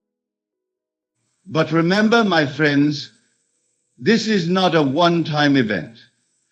Repeating your chosen statement times is a practice, a way of life. It's a constant choice to maintain this new inner dialogue, regardless of appearances. Just as you wouldn't expect to stay in shape by exercising once, you cannot expect to manifest the impossible by repeating a statement once. This is about persistently aligning your inner conversations with your desired reality, about maintaining this consciousness day in and day out until it becomes your new normal. As you do this, you will find that your perception of what is possible begins to shift. What once seemed impossible now appears as a natural unfolding of events. Challenges become opportunities for growth. You begin to see yourself as the empowered being you truly are, knowing that your inner art is constantly shaping your reality. Now, some of you may be wondering, but Neville, how can I maintain this practice of repeating my chosen statement 10 times when my current reality seems unchanged? How can I persist in feeling its truth when circumstances seem to contradict it? And to this I say, your imagination infused with feeling is more powerful than any circumstance. Consider for a moment, have you ever been deeply moved by a story, whether in a book or a movie? In those moments, were you not feeling real emotions based on imaginary events? Your feelings were real, even though the events were not happening in your physical reality. This is the power you must harness when you repeat your chosen statement 10 times. You must use your imagination to create scenarios that evoke the feelings associated with your statement being true. Imagine how you would feel if the impossible had already manifested for you. Feel the joy, the gratitude, the sense of wonder that would come with this reality. Feel these states as vividly and as consistently as you can as you repeat your statement. The key is to make your repetition as real to you as possible. Engage all your senses. Feel the textures associated with your desire fulfilled. Hear the sounds, smell the scents, taste the flavors. See the world through the eyes of the person who lives in the reality where the impossible has become possible. Make it so real that your rational mind cannot distinguish between this inner experience and physical reality. But here's a crucial point, my friends. The goal is not to repeat statements about specific events or circumstances. The goal is to capture the essence of the feeling state associated with living in a world where even the impossible manifests for you. For it is this feeling state that is the true attractor of your experiences. Let me illustrate this with an example. Instead of repeating, "I will win the lottery 10 times," capture the feeling essence of living in a world of unlimited abundance. Repeat, "I live in a world of infinite possibilities and abundance 10 times. Feel the security, the freedom, the joy that comes with this state. See yourself moving through life with the ease and confidence of someone who knows that even the impossible will manifest for them. By focusing on the feeling essence rather than specific outcomes, you allow the universe to bring your desire to you in ways that might far exceed your specific imaginings. You open yourself to possibilities beyond what your current mindset can conceive. This is the true art of manifesting the impossible through repetition. It's not about forcing yourself to believe something against all evidence. It's about aligning yourself with the truth of your divine nature, your oneness with the creative power of the universe. It's about repeating statements that resonate with the highest vision of who you truly are and what is possible for you. As you practice this, you may find that your outer world begins to shift in subtle ways. Perhaps you start to notice more synchronicity in your life, or you find yourself naturally making choices that align with your new assumption of possibility, or opportunities that once seemed impossible begin to present themselves. These are all signs that your inner shift, brought about by your repeated statements, is creating ripples in your outer reality. Don't discount these small changes. Celebrate them. See them as confirmation that the law is working, that your repeated statements are taking root. But don't become attached to them or anxiously look for them. Simply acknowledge them with gratitude and continue to repeat your chosen statement with conviction. As you persist in this practice, larger changes will begin to manifest. You may find yourself naturally attracting experiences that align with your new assumption of possibility. You may notice that challenges which once seemed insurmountable are now easily overcome. You may achieve goals you once thought impossible with an ease that feels miraculously. And as you continue to repeat your chosen statement 10 times each day, you'll discover that life becomes an exciting adventure of ever-expanding possibility. But remember, the outer manifestation is not the goal. The goal is the state of consciousness from which all desired experiences naturally flow. This is a crucial point, my friends.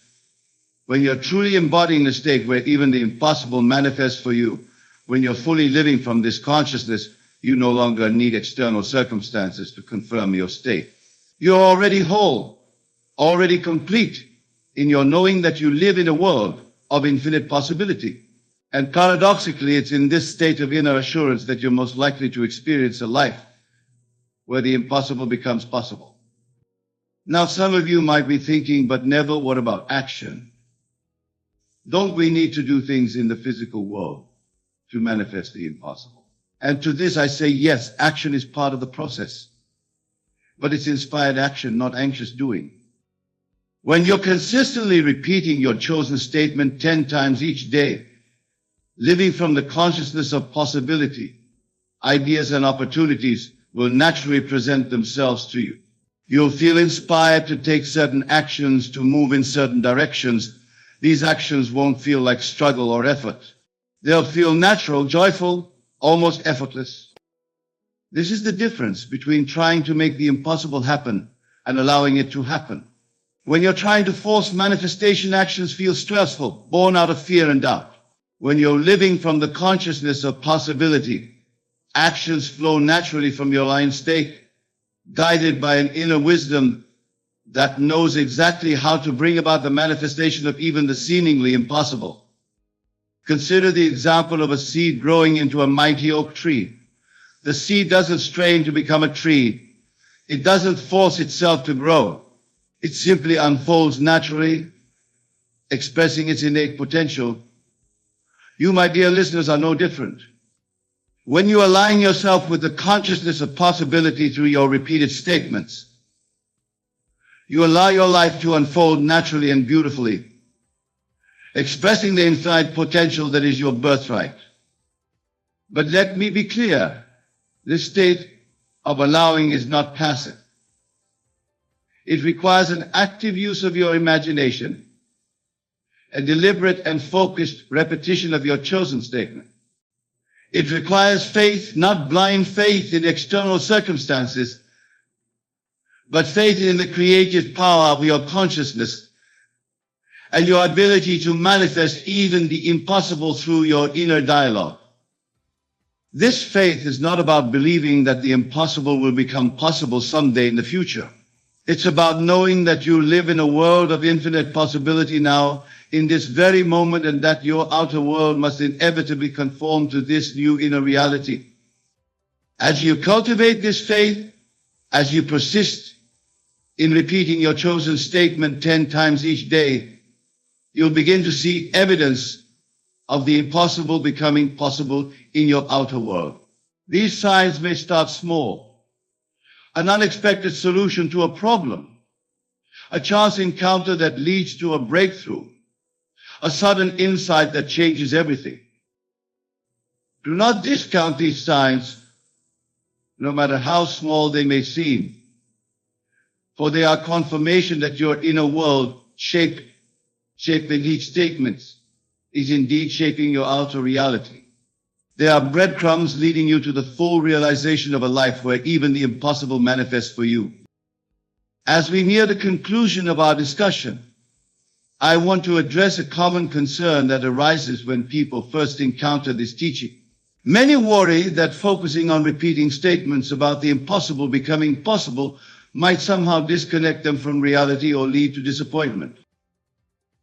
But I assure you, my friends, the opposite is true. When you truly understand the principle of manifesting through repetition, you realize that you are not separate from reality. You are the creator of your reality. As you elevate your own consciousness by repeating powerful statements, you are elevating the consciousness of all. Your personal transformation, far from disconnecting you from reality, actually expands the field of possibilities for all. Moreover, when you are coming from a place of knowing that even the impossible will manifest for you, you naturally have more to give to others. You become a beacon of possibility, a living example of the power of consciousness to reshape reality. Your transformation creates a ripple effect, touching the lives of everyone you encounter with your newfound energy, confidence, and sense of infinite possibility. This is the true gift of repeating powerful statements and manifesting the impossible. It's not just about improving your individual circumstances, although that will happen. It's about aligning yourself with the fundamental nature of the universe, which is boundless potential. It's about recognizing your own divine nature and allowing it to express itself fully through you. In this state of alignment, of consistently repeating your chosen statement 10 times each day, you become a channel for the most beautiful expressions of life. Ideas flow to you effortlessly. Opportunities present themselves naturally. The right people and circumstances appear in your life at the perfect time. This is the magic of living from the consciousness of infinite possibility. But remember, this magic is not something external to you. It's not some cosmic force that you need to appease or manipulate. It is the natural expression of your own consciousness, when it's aligned with the truth of your being. You are the power. You are the magic. You are the one who makes the impossible possible through your repeated statements and unwavering belief. As we draw our time together to a close, I want to leave you with a final thought. The principle we've explored tonight, repeat this 10 times. Even the impossible will manifest for you, is not just a technique. It's about recognizing your true nature as a divine creative being. It's about aligning your entire being with the fundamental truth of who you are and allowing your grandest expression to flow through you. When you live from this understanding, everything changes. The world becomes a friendly place, filled with infinite possibilities. You no longer see yourself as a small, separate being struggling against impossible odds. Instead, you recognize yourself as the author of your own reality, the creator of your own miraculous life. In this state, there's no need to fear the impossible or doubt your ability to manifest your deepest desires, for you understand that you are the source of all creation in your experience. Your job is simply to maintain the consciousness of possibility through your repeated statements, to live from this awareness, and to allow the universe to arrange the details of its manifestation. So, my dear friends, as you leave here tonight, I urge you to embrace this principle with all your heart. Don't see it as a technique to be applied occasionally, but as a way of life to be lived continuously. Choose your statement wisely, one that embodies the essence of the impossible becoming possible for you. Repeat it 10 times each day, not just with your lips, but with your entire being. Feel the naturalness of being the divine, limitless being you truly are. Live from this state, persist in this knowing, and watch as your world rearranges itself to match your envision, making even the impossible manifest before your eyes. Imagine for a moment that you are standing before a vast ocean. The waves crash upon the shore, each one unique, yet part of the greater whole. You might be a listener like that ocean, boundless, powerful, and filled with untapped potential. But how often do you recognize this truth? How often do you look within and acknowledge the divine spark that resides in your very being? Too many of us spend our days feeling adrift, lost in a sea of external circumstances and opinions. We allow the noise of the world to drown out the whispers of our own inner wisdom.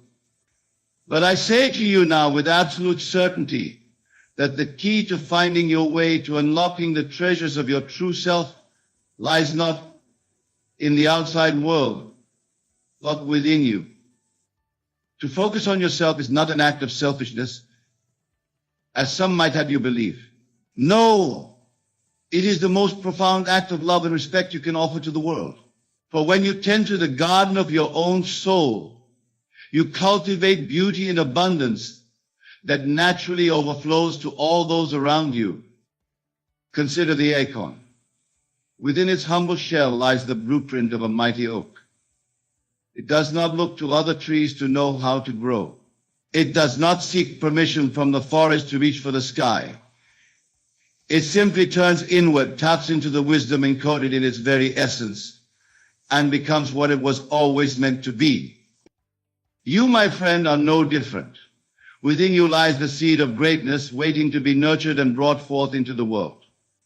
But to do so, you must first recognize and embrace this fundamental truth.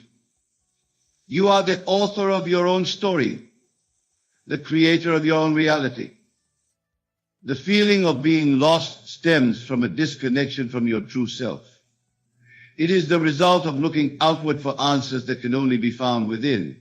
When you focus on yourself, you begin to peel away the layers of conditioning and false beliefs that have obscured your vision. You start to hear the quiet voice of your intuition, guiding you towards your true path. Let us delve deeper into this concept. Imagine your mind as a vast, unexplored territory, mountains of untapped potential, valleys of hidden talents, rivers of creativity flowing through the landscape of your consciousness. By focusing on yourself, you become the intrepid explorer of this inner world. Each day becomes an opportunity for discovery, for unearthing the treasures that lie dormant within you. But how, you may ask? does one begin this journey of self-focus? The answer, my dear friends, lies in the power of your imagination. For your imagination is not mere fantasy or idle daydreaming. It is the very workshop of creation, the place where your desires and your reality intersect. When you feel lost, close your eyes and imagine yourself as you truly wish to be. See yourself confident, purposeful, radiating with inner peace and joy. Feel the sensation of being that person, of embodying those qualities. For in that moment of imagination, you are planting the seed of your future self in the fertile soil of your subconscious mind. This is not mere positive thinking or wishful daydreaming. This is the deliberate use of your God-given faculty of imagination to reshape your self-concept and consequently your entire world. For as within, so without. The world you experience is but a reflection of your inner state of being. To focus on yourself means to take responsibility for this inner world. It means to carefully tend to the garden of your mind, pulling out the weeds of doubt and fear, and planting the seeds of faith and possibility. It means to be vigilant about the thoughts you entertain, the emotions you cultivate, and the beliefs you hold dear. Many of you have been taught that to focus on yourself is somehow wrong or selfish. But I say to you, it is the highest form of service you can offer to the world. For how can you give what you do not possess? How can you lead others out of the darkness if you yourself are lost? By focusing on your own growth, your own alignment with your highest self, you become a beacon of light for others to follow. Consider the great leaders and visionaries throughout history. They did not achieve greatness by conforming to the expectations of others or by losing themselves in the opinions of the masses. No, they dared to look within, to trust their own inner guidance, and to bring forth the unique gifts that only they could offer to the world. You, my dear listener, have a unique purpose, a divine mission that only you can fulfill. But to discover and live this purpose, you must first come home to yourself. You must learn to silence the external noise and listen to the whispers of your own heart. This journey of self-focus is not always easy. It requires courage to face your fears, to confront the limiting beliefs that have held you back. It demands discipline to consistently choose thoughts and actions that align with your highest vision for yourself. But I assure you, the rewards are beyond measure. As you begin to focus on yourself, you will find that the feeling of being lost gradually dissolves. It is replaced by a deep sense of knowing, a certainty about who you are and what you are here to do. This is not arrogance or egotism. It is simply the natural state of a being who has remembered their true identity as a divine creator. Imagine waking up each morning with a clear sense of purpose, feeling fully aligned with your true self. Imagine moving through your day with unshakable confidence, knowing that you are exactly where you need to be, doing exactly what you are meant to do. This is not a distant dream or an unattainable ideal. This is your birthright, and it becomes your reality when you commit to focusing on yourself. But let me be clear, focusing on yourself does not mean isolating yourself from others or ignoring the world around you. On the contrary, as you become more centered in your true self, you naturally become more connected to all of life. You begin to see the divine in every person you meet, to recognize the interconnectedness of all things.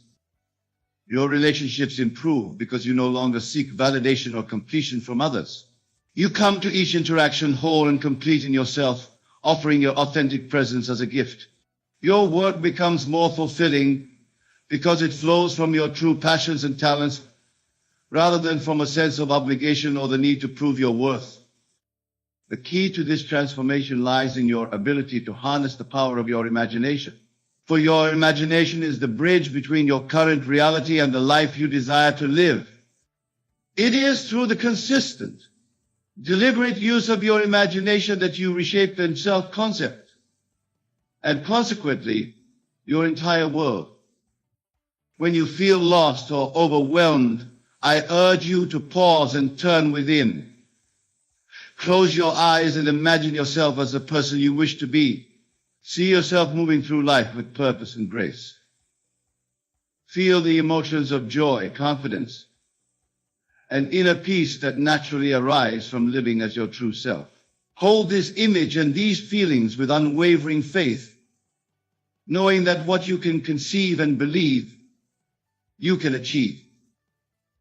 This practice of imaginative self-focus is not a one-time event. It is a way of life, a continuous process of aligning your thoughts, feelings, and actions with your highest vision for yourself. It requires persistence and patience, for the outer world does not always change overnight. But I assure you, as you remain faithful to this inner work, your outer world will inevitably conform to your new self-concept. Remember, the feeling of being lost is merely a sign that you have temporarily disconnected from your true self. It is an invitation to turn inward, to reconnect with the wisdom and power that reside within you. Embrace this feeling as a catalyst for growth, as an opportunity to deepen your self-knowledge and strengthen your faith in your own divine nature. As you focus on yourself, you may encounter resistance, both from within and without. Old habits of thinking and behaving may try to reassert themselves. Others in your life may not understand or support your journey of self-discovery. But do not let these obstacles deter you. They are merely tests of your commitment, opportunity to reinforce your new self-concept and demonstrate the power of your focused imagination. Think of yourself as a sculptor, chiseling away at a block of marble to reveal the masterpiece within. Each day, with each thought and action, you are sculpting your life, revealing more and more of your true self. The feeling of being lost diminishes with each stroke of the chisel, with each act of self-focus and self-alignment. But remember, my dear friends, this work of self-focus is not about reaching a final destination. It is not about becoming a perfect, flawless version of yourself. It is about embracing the journey of continuous growth and self-discovery. It is about falling in love with the process of becoming, of unfolding more and more of your infinite potential. As you focus on yourself, you will find that your definition of success changes. No longer will you measure your worth by external standards or the opinions of others. Instead, you will find fulfillment in being true to yourself, in expressing your unique gifts, in living each day with authenticity and purpose. The world needs you to focus on yourself. It needs you to stop feeling lost and to step into the fullness of who you truly are. For when you do, you become a living example of what is possible.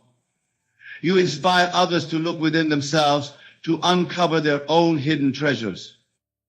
Imagine a world where each person is fully aligned with their true self, expressing their unique gifts and living their divine purpose. This is not a utopian fantasy.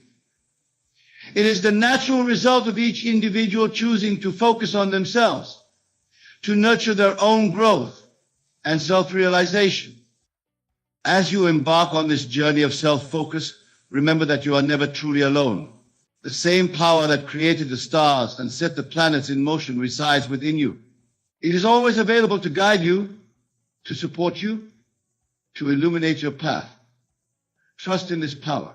Lean into it.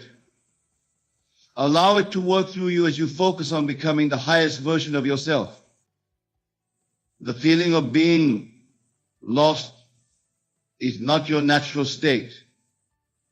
It is a temporary condition that arises when you forget your true identity, when you look outside yourself for direction and validation. But I say to you now, everything you need is already within you. The answers you seek, the peace you crave, the purpose you long for, all of these are waiting to be discovered within the depths of your own being. To focus on yourself is to embark on the greatest adventure of your life. It is a journey of self-discovery, of self-creation, of self-realization. It is the path to true freedom, to unshakable peace, to boundless joy. And it begins with a simple choice, the choice to turn inward, to trust your own inner guidance, to believe in the power of your own imagination. As you make this choice day after day, moment by moment, you will find that the feeling of being lost gradually fades away. It is replaced by a deep sense of knowing, a certainty about who you are and why you are here. You begin to move through life with grace and ease, fully present in each moment, fully expressing your unique gifts. But let me caution you, this journey of self-focus is not always comfortable. It will challenge you to confront your fears, to question your long-held beliefs, to step out of your comfort zone. There will be moments of doubt, moments when the old feeling of being lost tries to reassert itself. In these moments, remember that discomfort is often a sign of growth. Embrace it as evidence that you are expanding, evolving, becoming more of who you truly are. As you focus on yourself, you may find that certain relationships or situations in your life begin to change. This is natural and necessary. Just as a snake must shed its old skin to grow, you too must be willing to let go of anything that no longer serves your highest good. Trust in this process of renewal and transformation. Know that as you align more fully with your true self, you naturally attract people and circumstances that support your growth and reflect your new self-concept. Remember, my dear friends, that to focus on yourself is not a selfish act. It is the most loving thing you can do for yourself and for the world. For as you nurture your own growth, as you cultivate your own inner peace and joy, you naturally become a source of inspiration and upliftment for others. Your very presence becomes a blessing, a reminder to all who encounter you of their own divine potential. So I urge you, stop searching outside yourself for direction or validation. Stop allowing the opinions and expectations of others to dictate your path. Turn within and focus on yourself. Explore the vast landscape of your own consciousness. Uncover the treasures that lie hidden within you. Trust in the wisdom of your own heart, in the power of your own imagination. As you do this, you will find that the feeling of being lost becomes a distant memory. It is replaced by a deep sense of purpose, a knowing that you are exactly where you need to be, doing exactly what you are meant to do.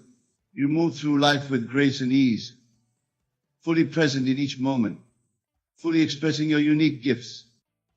This, my dear friends, is what it means to truly live. This is what it means to fulfill your purpose. And it all begins with the simple yet profound choice to focus on yourself, to believe in your own inherent divinity, to trust in the power of your own imagination to shape your reality. So I say to you now, with all the love and conviction in my heart, focus on yourself. Stop feeling lost. Embrace the magnificent being that you truly are. Step into the fullness of your divine potential. For in doing so, you not only transform your own life, but you contribute to the transformation of the entire world. Remember, you are not here by accident. You are not a random collection of cells and experiences. You are a divine being, created in the image and likeness of God, endowed with the power to create your reality through the focused use of your imagination.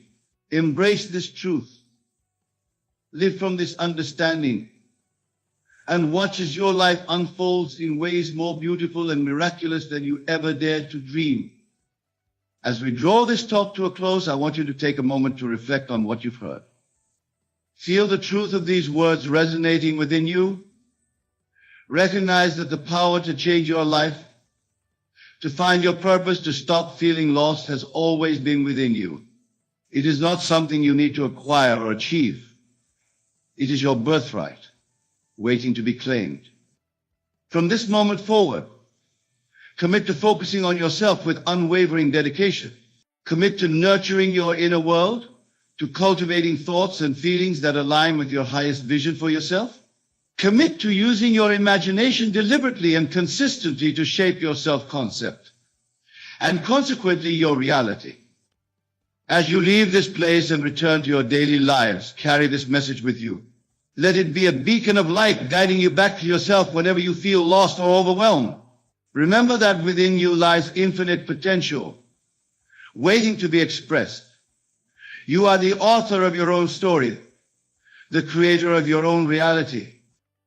Focus on yourself, my dear friends. Stop feeling lost. Step into the magnificence of who you truly are. For in doing so, you not only transform your own life, but you become a living example of what is possible for all of humanity. You become a light in the world, illuminating the path for others to follow.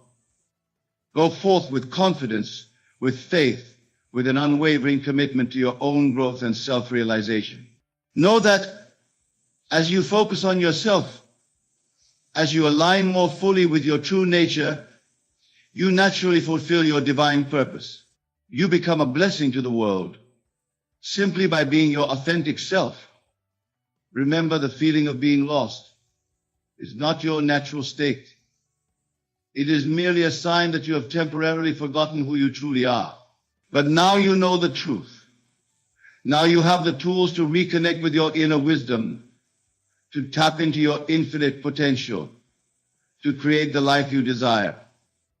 So I say to you one last time, focus on yourself. Stop feeling lost. Embrace the journey of self-discovery and self-creation.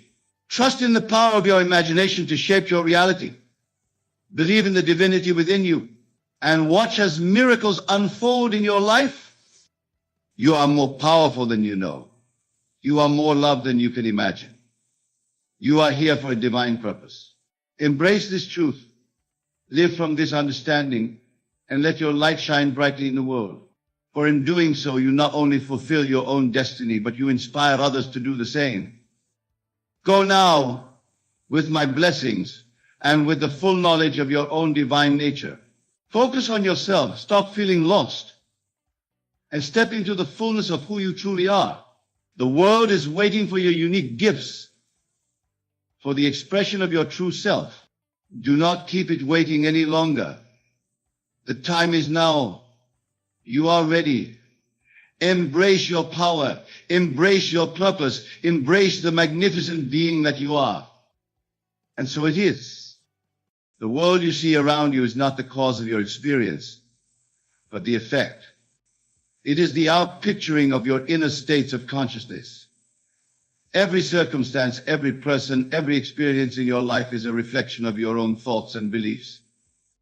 When you grasp this fundamental truth, you realize that the repayment you seek is not about receiving something from an external source. It is about shifting your consciousness to a state where what you desire already exists. For in truth, nothing is ever lost. It simply exists in a state that you are not currently occupying. Consider for a moment, have you ever misplaced an object in your home, only to find it later exactly where it should have been? The object was never lost. It was always there. You simply weren't occupying the state of consciousness where you were aware of its location. The same principle applies to everything you believe you have lost in life. Now you might be wondering, but Neville, how can I shift my consciousness to a state where I have what I thought was lost? This is an excellent question, and it brings us to the heart of our discussion. The key lies in your wonderful human imagination. Your imagination is not mere fantasy or daydreaming. It is God in action within you. It is the creative power through which all things are made. When you imagine, you are literally reshaping the substance of the universe. To receive repayment for what you thought was lost, you must use your imagination to occupy the state where you already have it. You must feel the reality of it, experience the joy of it, live from the assumption that it is already yours. This is not about pretending or deceiving yourself. It is about aligning yourself with the truth of your desire at the level of cause. For remember, your outer world is simply a reflection of your inner states. As you change within, your outer world has no choice but to conform. Now, some of you might be thinking, but Neville, how can I imagine having something when my current reality shows me its absence? This, my dear friends, is where faith comes in. but not blind faith. Faith based on understanding the law. You see, your physical reality is nothing more than the outpicturing of your past assumptions. It is the harvest of seeds you have previously sown in your consciousness. To change your reality, to receive repayment for what you thought was lost, you must plant new seeds. You must assume a new state of being. When you imagine having what you desire, when you feel the reality of it, you are planting these new seeds. You are assuming the state of one who already has what they desire. And as you persist in this state, your outer world has no choice but to conform to this new inner conviction. This is the true meaning of the biblical phrase, ask and it shall be given you. It is not a plea to an external deity. It is a reminder of your own divine creative power.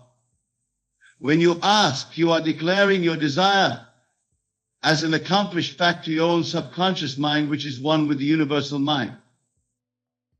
Now let us address a common misconception.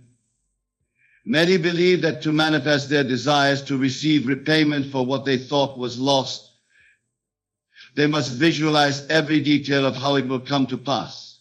But I tell you now, this is not necessary and can even be counterproductive.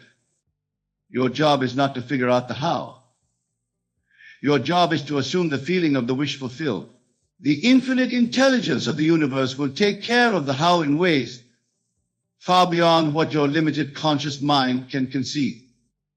Think of it like this. When you order something online, you don't concern yourself with the logistics of how it will be delivered. You simply place the order and trust that it will arrive. The same principle applies when you seek repayment from the universe. You place your order with the cosmic catalog, so to speak, and then you let go and trust in its delivery. This brings us to another crucial point, the importance of letting go. After you have assumed the feeling of your wish fulfilled, after you have planted the seed of your desire in the fertile soil of your subconscious mind, you must release it. You must fall asleep to the desire, confident in its fulfillment. This letting go is not indifference. It is supreme confidence. It is the knowing that your desire is already yours in the realm of imagination, which is the very substance of reality. As you sleep in this assumption, your subconscious mind goes to work, aligning all the necessary forces to bring about the manifestation of your desire. Now let us explore the concept of revision in relation to receiving repayment for what you thought was lost. Revision is the art of reimagining past events in a way that aligns with your desired reality. This is crucial because your subconscious mind draws upon your memories to create your current experience. When you revise your past, you are literally rewriting the script of your life. You are creating a past that naturally leads to your desired present and future. Instead of dwelling on loss, revise those experiences. See them as stepping stones, as necessary parts of your journey that led you to this moment of revelation and repayment. This practice of revision, combined with living in the state of your wish fulfilled, creates a powerful alignment in your consciousness. You are creating a new past, present, and future all at once, all aligned with the repayment you seek. Now, let us address the concept, everyone, as you pushed out. This principle states that everyone in your world is a reflection of your consciousness. The way people treat you, the opportunities that come your way, even the seemingly random events in your life, all are reflections of your state of being. When you shift your consciousness to a state of having received repayment for what you thought was lost, you naturally begin to see others differently. You see them as playing their perfect part in the divine unfolding of your desire. This shift in perception allows for miraculous changes in your relationships and circumstances. Let us now discuss the importance of gratitude in receiving repayment from the universe. Gratitude is not just a polite sentiment, it is a powerful creative force. When you are truly grateful, you are acknowledging the presence of your desire in your life. You are affirming its reality even before it manifests in the physical realm. As you seek repayment for what you thought was lost, cultivate a deep sense of gratitude. Be thankful not just for what you can see and touch, but for the unseen blessings that are even now unfolding in your life. Give thanks for the wisdom that guides you, the love that surrounds you, and the power that resides within you. This gratitude aligns you with the frequency of your desire, speeding up its manifestation.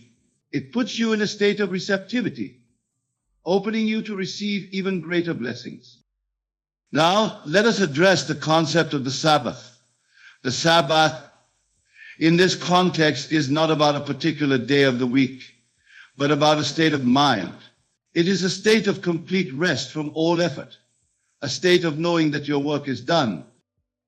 When you seek repayment from the universe, when you have assumed the feeling of your wish fulfilled, enter this Sabbath state. Rest in the certainty that your desire is fulfilled. In this state, you no longer feel the need to make your desire happen because you know it is already done. Let us explore the concept of detachment. Detachment doesn't mean not caring about your desire. It means releasing your anxious attachment to how or when it will manifest. When you are anxiously attached to an outcome, you are actually affirming the absence of your desire. True detachment comes from the deep knowing that your desire is already yours in consciousness, and therefore must manifest in your physical reality. It's a state of calm certainty, of knowing the law is at work, even when you can't see the evidence yet. Now let us discuss the power of your imagination once more. Your imagination is not mere fantasy or daydreaming. It is God in action within you. It is the creative power through which all things are made. When you seek repayment from the universe, use your imagination to its fullest potential. Imagine yourself having already received what you thought was lost. Feel the joy of it, the relief, the satisfaction. Live from that state, for in doing so, you are literally reshaping the substance of your reality. Let us address the importance of self-love in this process.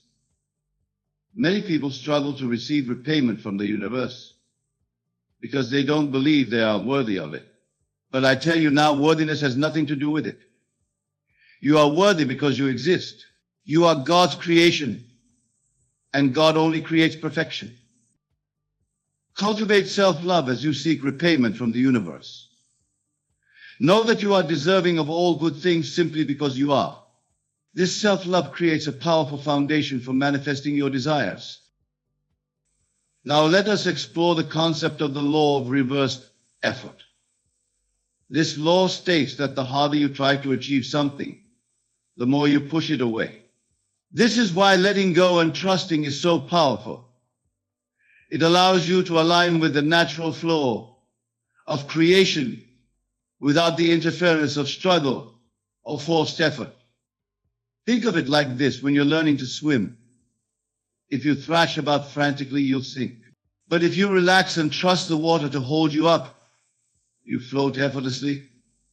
The same principle applies to receiving repayment from the universe. Let us discuss the role of silence in this process. After you have done your imaginal work, after you have assumed the feeling of having received repayment for what you thought was lost, there comes time for silence. This silence is not just external, but internal. It is a cessation of all inner chatter about your desire. In this silence, you allow the seed of your desire to take root and grow. You do not dig it up repeatedly to check on its progress. You trust in the law, knowing that what is done in consciousness must manifest in reality. Now let us address the concept of living in the end once more. When you seek repayment from the universe, you are not hoping for something to happen in the future. You are experiencing your desire as a present fact. This state of living in the end collapses time and brings your desire into the present moment.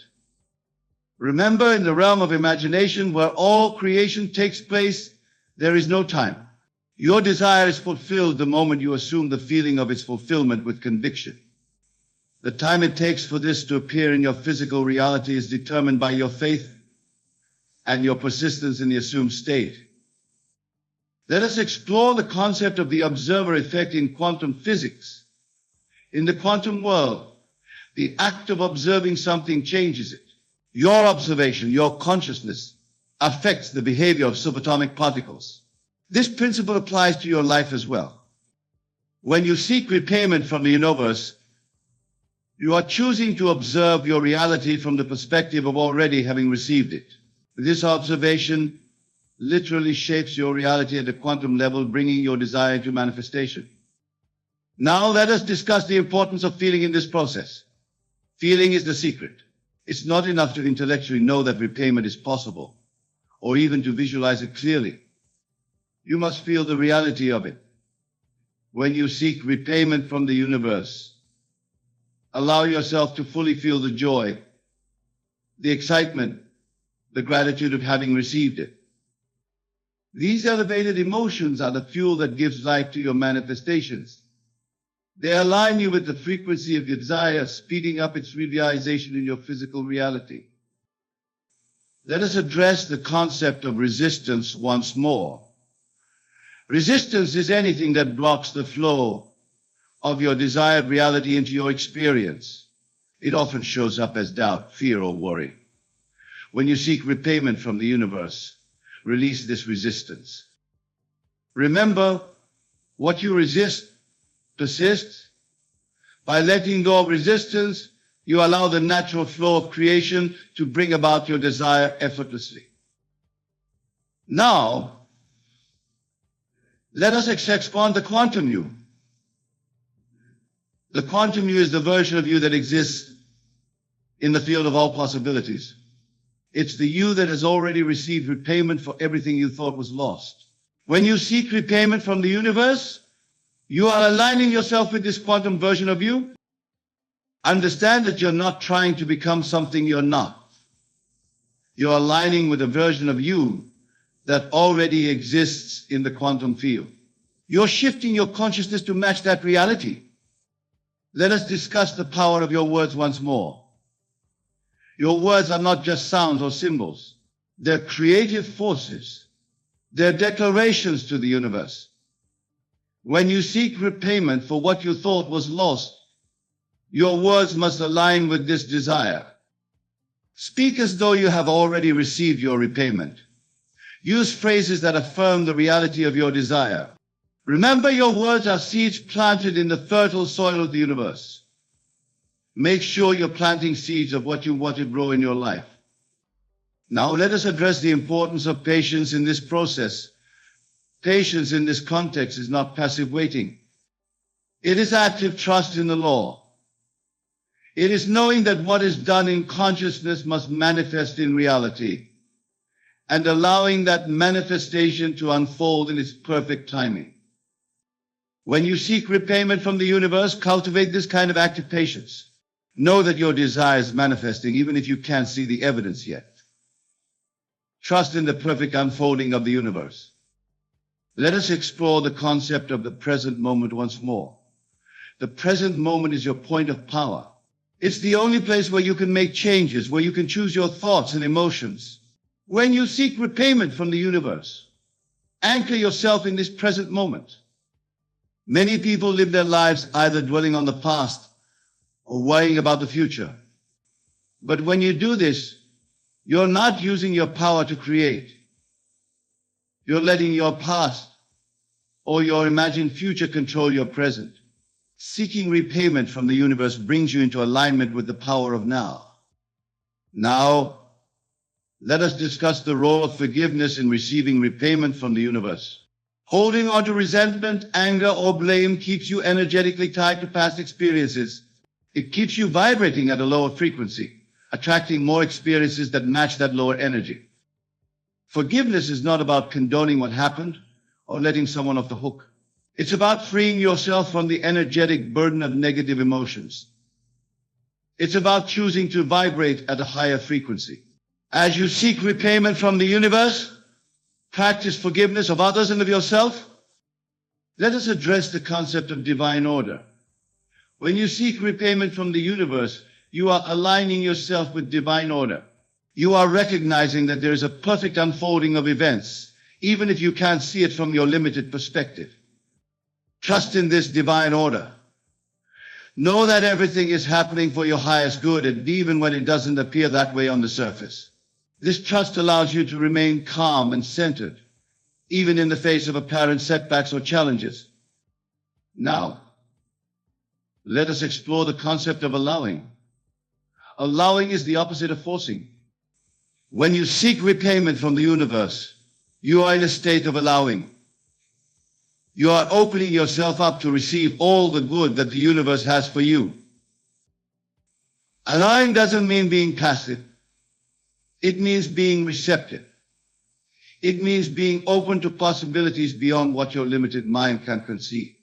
It means trusting that the universe knows the best path to the fulfillment of your desires.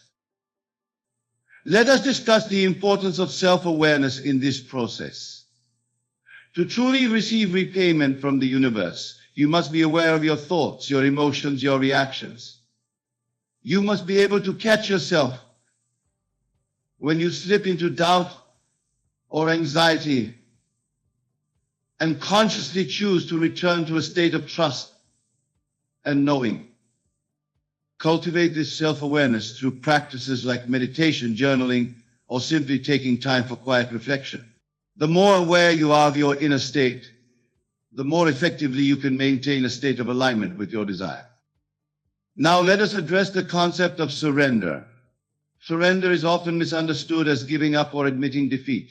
But in the context of receiving repayment from the universe, surrender is a powerful act of alignment. It is surrendering your limited, egoic control to the infinite wisdom of the universe within you. When you surrender in this way, you are not becoming powerless. On the contrary, you are aligning yourself with the most powerful creative force in existence. You are allowing this force to work through you unimpeded by doubt, fear, or limited thinking. Let us explore the concept of faith once more. Faith is not blind belief. It is not hoping for the best while fearing the worst. True faith is a knowing beyond physical evidence. It is the substance of things hoped for, the evidence of things not seen. When you seek repayment from the universe, you are exercising this kind of faith. You are knowing the reality of your desire with such conviction that you no longer need physical proof. This unwavering faith moves mountains. It parts seas. It transforms the very fabric of your reality. Now let us discuss the importance of your self-concept in this process. Your self-concept is the sum total of your beliefs about who you are. When you seek repayment from the universe, you are adopting a self-concept of someone who is worthy and capable of receiving all good things. See yourself as a divine being, capable of creating any reality you desire. Know that you are not separate from the universe, but an individualized expression of it. This elevated self-concept naturally aligns you with the fulfillment of your desires. Let us address the concept of resistance once more. Resistance often arises when we try to control every aspect of our reality. When you seek repayment from the universe, release this resistance. Allow the infinite intelligence of the universe to work out the details of how your desire will manifest. Remember, your job is not to figure out the how. Your job is to hold the vision of your desire fulfilled and to maintain the feeling of its reality. The universe will take care of the how in ways far more wonderful than you could have imagined. Now, let us explore the concept of the law of attraction in relation to receiving repayment from the universe. The law of attraction states that like attracts like. When you align yourself with the energy of having already received repayment, you naturally raise your vibration. You align yourself with the frequency of desire. This elevated vibration attracts experiences, people, and circumstances that match it. You become a magnet for the fulfillment of your desires, effortlessly drawing to you what you need for their manifestation. Let us discuss the role of gratitude once more. Gratitude is not just a feeling, it is a state of being. When you seek repayment from the universe, you naturally enter a state of gratitude. You are grateful not just for what you have, but for what is coming. This state of gratitude is incredibly powerful. It aligns you with the abundance of the universe. It opens you to receive even more blessing. Practice gratitude not from a place of lack, hoping to receive, but from a place of fullness, knowing you already have. Now let us address the concept of divine timing once more. Often when we hold tightly to our desires, we create resistance to their natural unfolding. We try to force things to happen on our timeline. But the universe operates on its own divine timing, which is always perfect. When you seek repayment from the universe, align yourself with this divine timing. Release the need to control when or how your desire will manifest. Trust that it will come at the perfect time in the perfect way. Let us explore the concept of unity consciousness. When you seek repayment from the universe, you are recognizing your oneness with the universe. You are understanding that there is no separation between you and what you desire. It is already yours because you are one with all that is. This understanding of unity consciousness dissolves the illusion of lack. It aligns you with the infinite abundance of the universe. From this state of oneness, manifestation becomes effortless and natural. Now let us discuss the importance of detachment once more. Detachment is not indifference. It is not a lack of desire. Detachment is the state of knowing that your desire is already yours in consciousness, and therefore you do not need to anxiously pursue it in the physical world. When you are detached in this way, you are free from the fear of not getting what you want. You are free from the anxiety of when or how it will come. This freedom allows you to enjoy the present moment fully, while still holding the vision of your desire fulfilled. Let us address the concept of allowing once more. Allowing is the opposite of forcing. When you seek repayment from the universe, you are in a state of allowing. You are opening yourself up to receive all the good that the universe has for you. Allowing doesn't mean being passive. It means being receptive. It means being open to possibilities beyond what your limited mind can conceive. It means trusting that the universe knows the best path to the fulfillment of your desires. Now let us explore the concept of the mirror principle. This principle states that your outer world is a reflection of your inner world. When you seek repayment from the universe, you are creating an inner state of abundance, fulfillment, and gratitude. This inner state will inevitably be reflected in your outer experiences. Understand that as you change your inner world, your outer world must change to match it. This is not wishful thinking. It is the operation of universal law. Let us discuss the role of patience once more. Patience in this context is not passive waiting. It is active trust in the law. It is knowing that what is done in consciousness must manifest in reality, and allowing that manifestation to unfold in its perfect timing. When you seek repayment from the universe, cultivate this kind of active patience. Know that your desire is manifesting, even if you can't see the evidence yet. Trust in the perfect unfolding of the universe. Now let us address the importance of self-love in this process once more. Self-love is not vanity or egotism. It is a recognition of your true worth as a divine being. When you truly love yourself, you naturally align with the fulfillment of your desires. As you seek repayment from the universe, cultivate deep self-love. Know that you are worthy of all that you desire, simply because you exist. This self-love creates a powerful foundation for manifesting your desires. Let us explore the concept of the quantum field once more. In quantum physics, we understand that everything is energy and possibility. Your desires already exist as potentials in this quantum field. When you seek repayment from the universe, you are aligning yourself with the version of reality where your desire is fulfilled. Understand that you are not creating something from nothing.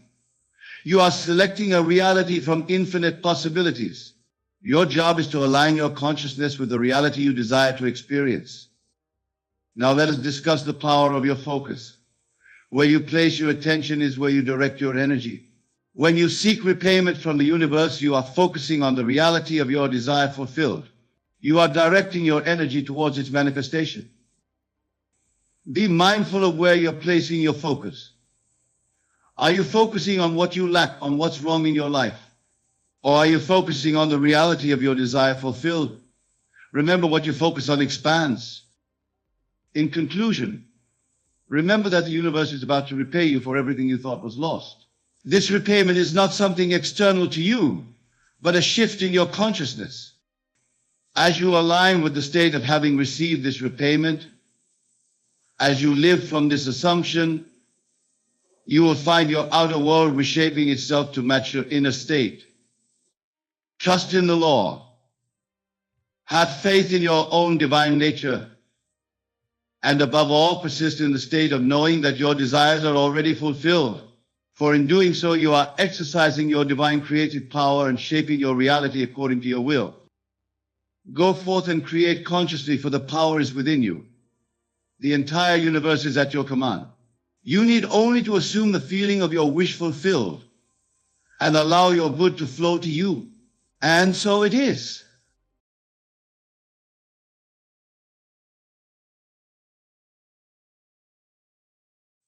Let me tell you a great truth that most of the world has yet to comprehend. You are not what you appear to be. You are not this limited mortal being trapped in circumstances. You are all imagination, and imagination is God. Therefore, you are God in the most literal sense, temporarily occupying a garment of flesh to experience your own wonderful creation. And just as God can speak worlds into existence, you too possess this same creative power to speak your world into being. Now, I know this may seem fantastic to some of you, but I am not here to theorize or philosophize. I am here to share with you what I know to be true through my own experience and the experiences of countless others who have applied this law. The transformation you seek in 2025 is not something that will happen to you. It is something that must happen within you first. Consider this: when you go to your home tonight and prepare for sleep, you will naturally disappear from this world of Caesar. Your physical body will rest, but your consciousness, your true self, remains ever active, ever aware. This simple act of daily disappearance holds the key to your transformation. For in that state between waking and sleeping lies the most fertile soil for planting the seeds of your desires. Let me tell you exactly what I mean.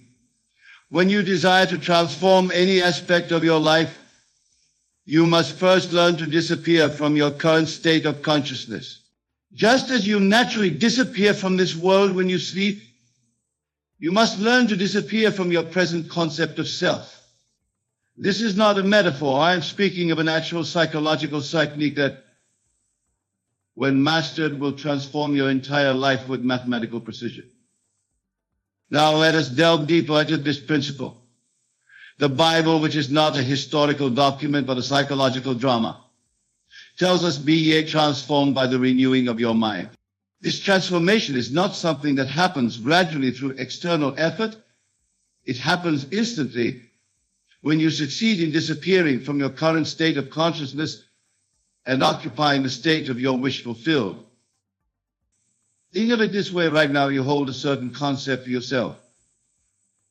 You may see yourself as lacking in some way, perhaps financially limited or unfulfilled in your relationships, or restricted in your career. This self-concept feels solid and real because you have given it life through your attention and belief. But I tell you, it is nothing more than a garment you have worn so long you have forgotten it. It's not your true self. The secret to transformation in 2025 lies not in adding something new to your current state, but in completely disappearing from it. You must die to your present concept of self And this death is not a physical death, but a psychological one. It is the complete abandonment of all that you now consider yourself to be.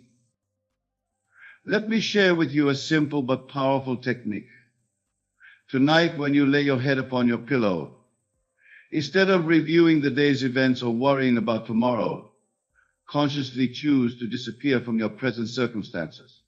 Feel yourself sink deeper and deeper into the awareness of being who you wish to be. Do not think of how you will become this person. That is the old way of thinking that keeps you bound to your current state. Instead, yield completely to the feeling of being your desired self. If you wish to be wealthy, feel the naturalness of wealth. If you seek perfect health, feel the lightness and vitality of a perfectly healthy body. If you desire a loving relationship, feel the warmth and security of being deeply loved. The secret is to persist in this feeling until it becomes more real to you than your physical surroundings. You see, in 2025, you are not trying to change things in the world of Caesar. You are claiming your rightful place as the operant power of your universe. The outer world, no matter how solid it appears, is nothing more than a shadow, a reflection of your inner assumptions. Change the assumption, and you change the reflection. This is the law. I am reminded of a lady who came to me in dire circumstances.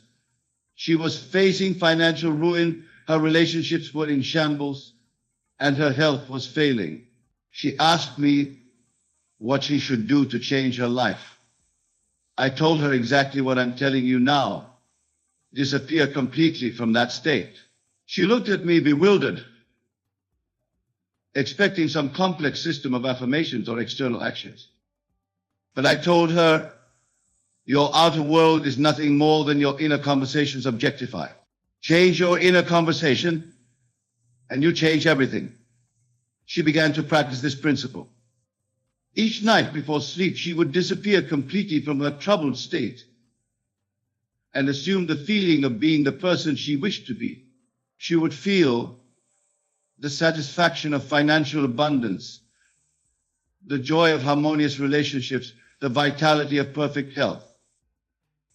Within 3 months, her entire world transformed. Money came to her through unexpected channels. Her relationships healed in ways she could never have planned, and her health restored itself naturally. This was not coincidence or luck. It was the perfect working of law. Now, some of you might be thinking, but Neville, my circumstances are different. You don't understand my particular situation? I tell you, circumstances do not matter.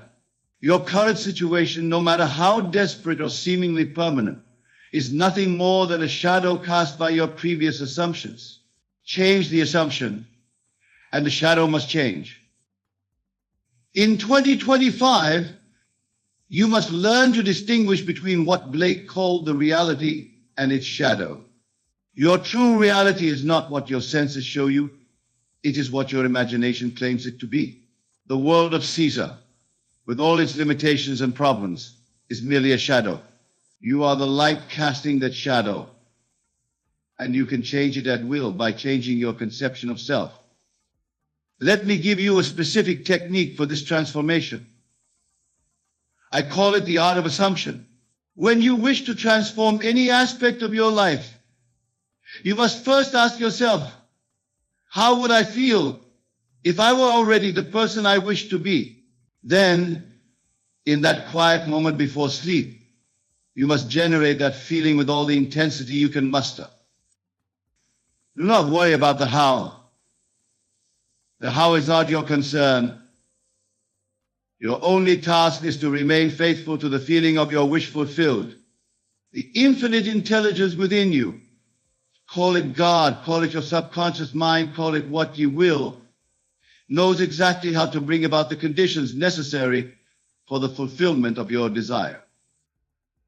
Remember, in 2025, you are not trying to make things happen. You are allowing them to happen by assuming the right state of consciousness. This is why I tell you to disappear from your present state. As long as you remain mentally tied to your current circumstances, trying to improve them or fight against them, you perpetuate them. Consider the story of the prodigal son. This parable is not about a wayward youth who physically returned home. It is about consciousness returning to its rightful state. The far country where he wasted his substance is the state of consciousness where you currently find yourself if you are not experiencing your desires. The Father's house where there is abundance and joy is the state of consciousness you wish to occupy. The journey home is not a physical journey, but a psychological one.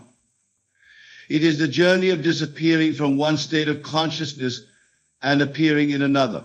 And just as the father in the parable did not ask where the son had been or what he had done, your own wonderful human imagination does not care about your past or your present circumstances. It only responds to what you are conscious of being now. In 2025, you must learn to be ruthless with yourself in this regard.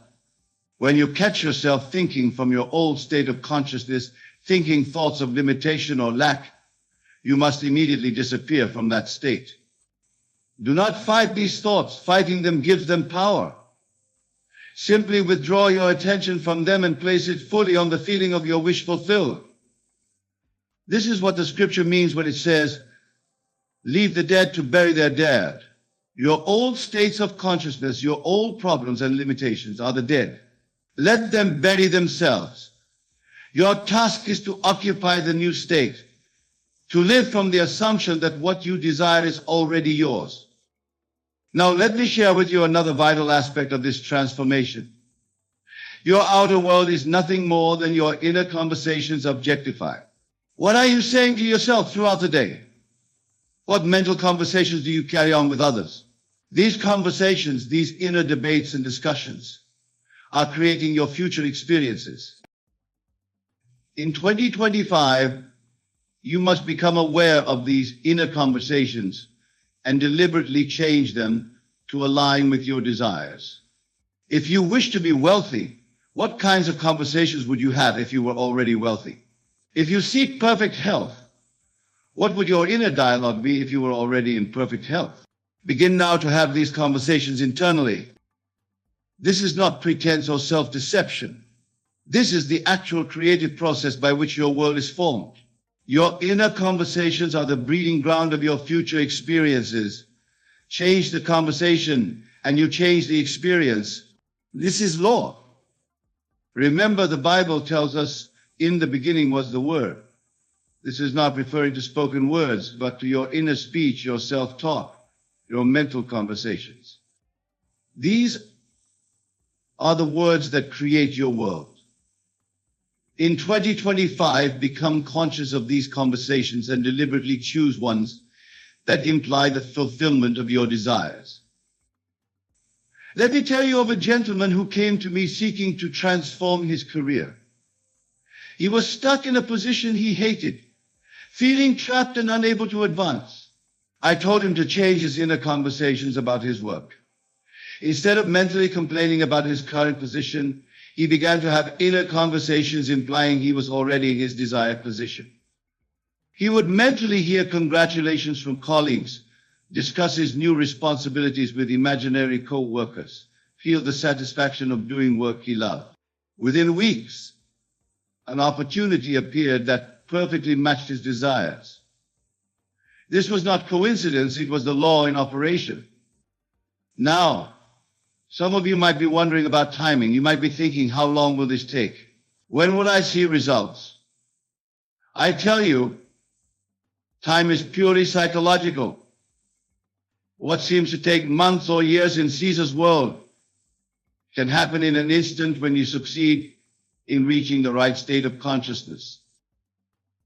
In 2025, you must learn to live in the end. The end is the feeling of your wish fulfilled. When you truly capture this feeling and maintain it, time dissolves. The events and circumstances necessary for the manifestation of your desire will unfold naturally and effortlessly. This is why I tell you to disappear from your present state. As long as you are conscious of time, as long as you are waiting for something to happen, you are not living in the end. You are still caught in the consciousness of absence, of wanting, of seeking. This consciousness can only create more wanting, more seeking. Instead, assume the consciousness of already being what you wish to be. Feel it so intensely that it crowds out all other thoughts and feelings. This is what it means to pray without ceasing, to maintain the feeling of your wish fulfilled regardless of appearances. Remember the words of Scripture before they call, I will answer. This means that the fulfillment of your desire already exists. It is not something to be created. It is something to be claimed through your assumption of the right state of consciousness. In 2025, you must learn to trust this process completely. Do not be like doubting Thomas, needing to see before you believe. Be like the Master who said, blessed are those who have not seen and yet believed. Your imagination, fed by your assumption and sustained by your inner conversations, is creating your future now. Let me give you another technique for this transformation. I call it revision. Each night before you sleep, review the events of your day. But do not review them as they occurred. Revise them to match your desired state of being. See them happening in a way that implies the fulfillment of your desires. This is not merely positive thinking or wishful daydreaming. This is actively engaging your creative power to reshape your world. When you revise an event, you are actually changing the seed from which future events will grow. This is why the Scripture says the former things shall not be remembered or come into mind. In 2025, make revision a daily practice. If you had an unpleasant encounter, revise it to be harmonious. If you faced a financial setback, revise it to show abundance. If you experienced any lack or limitation, revise it to demonstrate fulfillment and expansion. Do this faithfully, and you will be amazed at how your world begins to transform. Remember, you are not trying to change things, you are changing yourself. When you change your concept of self, when you succeed in occupying a new state of consciousness, the outer world must change to reflect this inner transformation. This is law. Let me tell you of another success story. A woman came to me in deep depression. She had lost her job, her savings were depleted, and she felt completely worthless. I taught her this principle of revision. Each night she would revise her day to show herself as successful, prosperous, and deeply fulfilled. At first it seemed mechanical, even foolish to her, but she persisted. Within weeks, her entire world began to shift. Opportunities appeared that she could never have planned. People from her past contacted her with profitable ventures. Her bank account began to grow. Most importantly, her feeling of worthlessness disappeared completely. This transformation didn't happen because she changed things in the outer world. It happened because she successfully disappeared from her old state of consciousness and occupied a new one. The outer changes were simply the shadow adjusting to match the new light. In 2025, you must become aware of another crucial principle. Everyone in your world is yourself pushed out. Every person you encounter is simply playing the part that your consciousness has assigned them. Change your consciousness, and they must change their behavior toward you. This is why it's futile to try to change others or to blame them for your circumstances. They are simply reflecting back to you your own state of consciousness. When you successfully disappear from a state of consciousness that attracts negative experiences, the people in your world must either change their behavior or disappear from your life. Remember, consciousness is the only reality. Everything else, people, circumstances, events, are simply shadows cast by your consciousness. Change the consciousness and the shadows must change. This is not theory, this is law. Let me share with you one final technique for your transformation in 2025. I call it the congratulatory scene. Select a scene that would imply the fulfillment of your desire. Make it a scene where someone is congratulating you on having achieved your goal. Feel the handshake, hear the words of congratulation, experience the joy of achievement. Make this scene so vivid, so real, that when you open your eyes, you will feel as though it actually happened. Do this night after night until the feeling of achievement becomes your dominant feeling. This is not visualization or positive thinking. This is entering into a state of consciousness where your desire is already fulfilled. When you succeed in making this state feel natural to you, when you can live and move and have your being in it, your outer world must reshape itself to match this inner conviction. In 2025, you must learn to trust this process completely. Do not be concerned with the how. Do not try to make things happen. Simply occupy the right state of consciousness and let the infinite intelligence within you bring about the manifestation in its own perfect way. Remember, the outside world is dead, subsisting only on the life you give it through your attention and belief. Withdraw your attention from unwanted conditions. Give your full attention and allegiance to your desired state. Live from that state, think from that state, speak from that state. Your transformation in 2025 is not something that will happen to you. It is something that must happen within you.